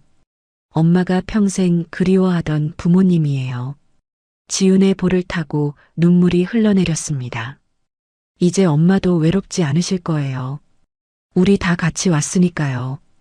동우가 작은 손으로 묘비를 만졌습니다. 외할머니, 동우예요. 아이의 맑은 목소리가 묘지에 울렸어요. 할아버지랑 할머니가 동우 많이 예뻐해 주세요. 엄마도 많이 웃어요. 동우의 순수한 말에 어른들의 눈물이 더 쏟아졌습니다. 네 사람은 한참 동안 묘소 앞에서 울었습니다. 슬픔의 눈물이자 화해의 눈물이었어요. 45년간의 그리움이 마침내 하나로 이어지는 순간이었습니다. 그로부터 한 달 후, 지우는 뜻깊은 일을 시작했습니다. 엄마의 이름을 딴 선의 복지재단을 설립한 것이었어요. 고아원에서 자란 엄마처럼 부모 없이 자라는 아이들을 돕기 위해서였죠. 엄마는 평생 가난하게 사셨어요. 지훈이 재단 설립 기자회견에서 말했습니다. 하지만 엄마는 항상 다른 사람들을 도우셨어요. 저는 그런 엄마의 마음을 이어가고 싶습니다. 지훈의 눈빛이 단단하게 빛났어요. 그리고 마침내 명진그룹 창립 기념일이 다가왔습니다. 진철은 이 자리에서 중대한 발표를 하기로 결심했어요. 수백 명의 기자와 임원들이 모인 행사장에서 진철은 지훈과 동호의 손을 나란히 잡고 단상에 올랐습니다. 오늘 중요한 발표가 있습니다. 진철의 목소리가 마이크를 통해 울려 퍼졌어요. 카메라 플래시가 쉴 새 없이 터졌습니다. 제 옆에 있는 이 사람은 제 친손녀 박지훈입니다. 그리고 이 아이는 제 증손자 박동호입니다. 행사장이 술렁였습니다. 진철이 말을 이었어요. 45년 전 잃어버렸던 제 딸 선희가 남긴 피부치들입니다. 오늘 이 자리에서 선언합니다. 진철의 눈에 눈물이 맺혔습니다. 이 아이들이 내 딸 선희가 남긴 나의 뿌리이자 명진의 유일한 미래입니다. 우레와 같은 박수가 터져 나왔습니다. 지우는 수백 개의 카메라 앞에서 당당하게 서 있었어요. 한 달 전만 해도 갈 곳 없이 헤매던 자신이었는데 지금은 대한민국 굴지의 그룹 상속녀로 서 있었습니다. 그날 밤 지우는 동호를 재우며 자장가를 불렀습니다. 엄마가 불러주셨던 그 노래, 할머니 자옥이 만들었던 그 자장가였어요. 지훈의 목소리가 어둠 속에 낮게 울려 퍼졌습니다. 복도를 지나던 자옥이 멈춰 섰습니다. 그녀의 눈에서 눈물이 흘러내렸어요. 하지만 이번에는 슬픔의 눈물이 아니었습니다. 45년 만에 다시 이 저택에서 울려 퍼지는 그 자장가. 자옥의 입가에 평화로운 미소가 번졌습니다. 그날 밤 자옥은 45년 만에 처음으로 깊은 잠에 빠져들었습니다. 불면증에 시달리던 밤들이 끝난 것이었어요. 지훈의 자장가 소리가 자옥의 상처를 치유하고 있었습니다. 차갑던 저택이 따뜻한 집으로 변해가고 있었습니다. 1년이라는 시간이 흘렀습니다. 저택의 정원에는 벚꽃이 만개해 있었어요. 분홍빛 꽃잎이 바람에 흩날리며 마당 가득 꽃비를 뿌렸습니다. 오늘은 특별한 날이었어요. 바로 엄마 선희의 생일이었거든요. 하지만 올해는 달랐습니다. 45년간 피눈물로 지내던 제사 대신 온 가족이 함께하는 성대한 파티가 열렸어요. 저택 곳곳에 풍선과 꽃이 장식되어 있었고 맛있는 음식 냄새가 집 안가득 퍼졌습니다.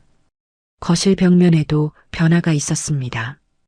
영정 사진이 걸려있던 자리에 이제는 환하게 웃는 가족 사진이 걸려 있었어요. 진철, 자옥, 지훈, 동우 네 사람이 나란히 서서 활짝 웃고 있는 사진이었습니다. 45년간 비어있던 그 자리가 마침내 행복으로 채워진 것이죠. 진철은 1년 전보다 훨씬 건강해 보였습니다. 손녀 지훈과 함께 회사 경영에 나서면서 삶의 활력을 되찾은 것이었어요. 회의 시간마다 지훈의 명석한 판단에 진철은 흐뭇한 미소를 지었습니다. 딸 선희를 닮은 영특함이 손녀에게도 그대로 흐르고 있었거든요. 오후가 되자 자옥이 지훈과 동호의 손을 잡고 정원으로 나섰습니다. 벚꽃 아래를 거닐며 세 사람은 도란도란 이야기를 나누었어요. 자옥의 발걸음은 1년 전과 비교할 수 없을 만큼 가벼웠습니다. 할머니, 꽃잎이 눈처럼 내려요. 동호가 하늘을 향해 두 팔을 벌리며 까르르 웃었습니다. 분홍빛 꽃잎이 아이의 머리 위로 흩날렸어요. 자옥은 그 모습을 바라보며 눈시울이 뜨거워졌습니다. 자옥이 지훈의 손을 꼭 잡았습니다. 지훈아. 자옥의 목소리가 떨렸어요. 내 생에 봄은 다 가버린 줄 알았단다. 자옥이 벚꽃 나무를 올려다보며 말했습니다. 45년 동안 내 마음은 늘 겨울이었어. 한 번도 봄이 온 적이 없었지. 자옥이 지훈과 동호를 번갈아 바라보았습니다. 그녀의 눈에 눈물이 맺혔지만 입가에는 미소가 번져 있었어요. 그런데 너희가 왔잖니. 너희가 내 인생의 진짜 봄이구나. 자옥의 목소리가 울음으로 갈라졌습니다. 지훈이 자옥을 꼭 안았습니다. 할머니, 저희도 행복해요. 지훈의 눈에서도 눈물이 흘러내렸어요.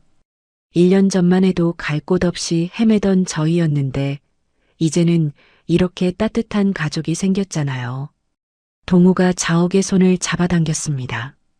할머니, 동우가 선물 준비했어요. 아이가 주머니에서 접힌 종이를 꺼냈어요. 직접 그린 그림이었습니다. 서툰 솜씨로 네 사람이 손을 잡고 있는 모습이 그려져 있었죠.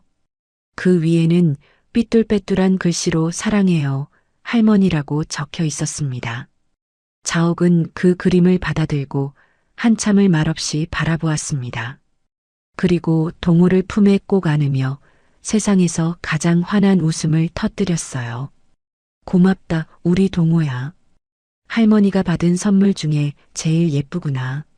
자옥의 웃음소리가 정원에 울려 퍼졌습니다. 저녁이 되자 온 가족이 식탁에 둘러앉았습니다. 지훈이 직접 정성껏 만든 음식들이 상 위에 가득 차려져 있었어요. 김이 모락모락 피어오르는 미역국, 노릇노릇 구워진 생선, 갖가지 나물들. 소박하지만 정성이 가득한 밥상이었습니다. 지훈이가 직접 다 만든 거야? 진철이 놀란 표정으로 물었습니다. 지훈이 수줍게 고개를 끄덕였어요. 네, 할아버지. 엄마한테 배운 거예요. 엄마가 생전에 이렇게 요리하시곤 했거든요. 지훈의 목소리에 그리움이 묻어났습니다. 자옥이 미역국 한 숟갈을 떴습니다. 입에 넣는 순간 그녀의 눈에 눈물이 고였어요. 네 사람은 함께 밥을 먹으며 도란도란 이야기꽃을 피웠습니다. 동호의 유치원 이야기, 지훈의 회사 이야기, 진철의 어린 시절 이야기. 웃음소리가 끊이지 않았어요. 45년간 침묵으로 가득했던 이 식탁이 이제는 행복한 대화로 넘쳐났습니다. 식사 후 지훈은 자신의 방에 있는 엄마 사진 앞에 섰습니다. 1년 전 가져온 낡은 사진이었어요. 지훈은 그 사진을 바라보며 조용히 속삭였습니다. 엄마, 이제 우리 걱정 마세요. 지훈의 목소리가 떨렸어요. 할아버지 할머니랑 정말 행복하게 살고 있어요. 동우도 매일 웃어요. 엄마가 평생 그리워하던 부모님, 정말 따뜻한 분들이에요. 지훈의 눈에서 눈물이 흘러내렸습니다. 엄마도 하늘에서 행복하게 지내세요. 더 이상 외로워하지 마세요. 지훈이 사진을 가슴에 품었습니다. 우리 다 잘 살고 있으니까요. 한편 그 시각 감옥에서는 종만이 비참한 나날을 보내고 있었습니다. 화려했던 과거는 온데간데 없이 사라지고 차가운 감방에서 홀로 늙어가고 있었어요. 자신의 욕심이 만들어낸 결과였습니다. 악은 결국 벌을 받는 법이었죠. 밤이 깊어갔습니다. 진철이 거실에 모인 가족들을 바라보았어요. 손녀 지훈, 증손자 동호, 그리고 사랑하는 아내 자옥. 진철의 눈가가 촉촉해졌습니다. 이제 다시는 헤어지지 말자. 진철이 떨리는 목소리로 말했습니다. 45년을 잃어버렸으니 남은 세월은 하루도 떨어지지 말고 함께 살자. 진철의 눈에서 눈물이 흘러내렸어요. 지훈이 진철의 손을 잡았습니다. 자옥이 동우를 안았어요. 네 사람이 거실 한가운데서 서로를 껴안았습니다. 창밖으로 따스한 봄 햇살이 쏟아져 들어왔어요. 벚꽃 향기가 바람을 타고 거실 안으로 스며들었습니다. 45년간의 겨울이 끝나고 마침내 봄이 온 것입니다. 그리고 이 봄은 영원히 계속될 것이었어요. 이 이야기가 여러분의 하루에 작은 위로가 되었다면 더 좋은 이야기로 찾아뵐 수 있도록 구독과 좋아요를 눌러주세요. 그리고 사연의 주인공들에게 전할 따뜻한 응원도 댓글로 부탁드립니다. 오늘도 건강하시고 늘 좋은 일만 가득하시길 바랍니다.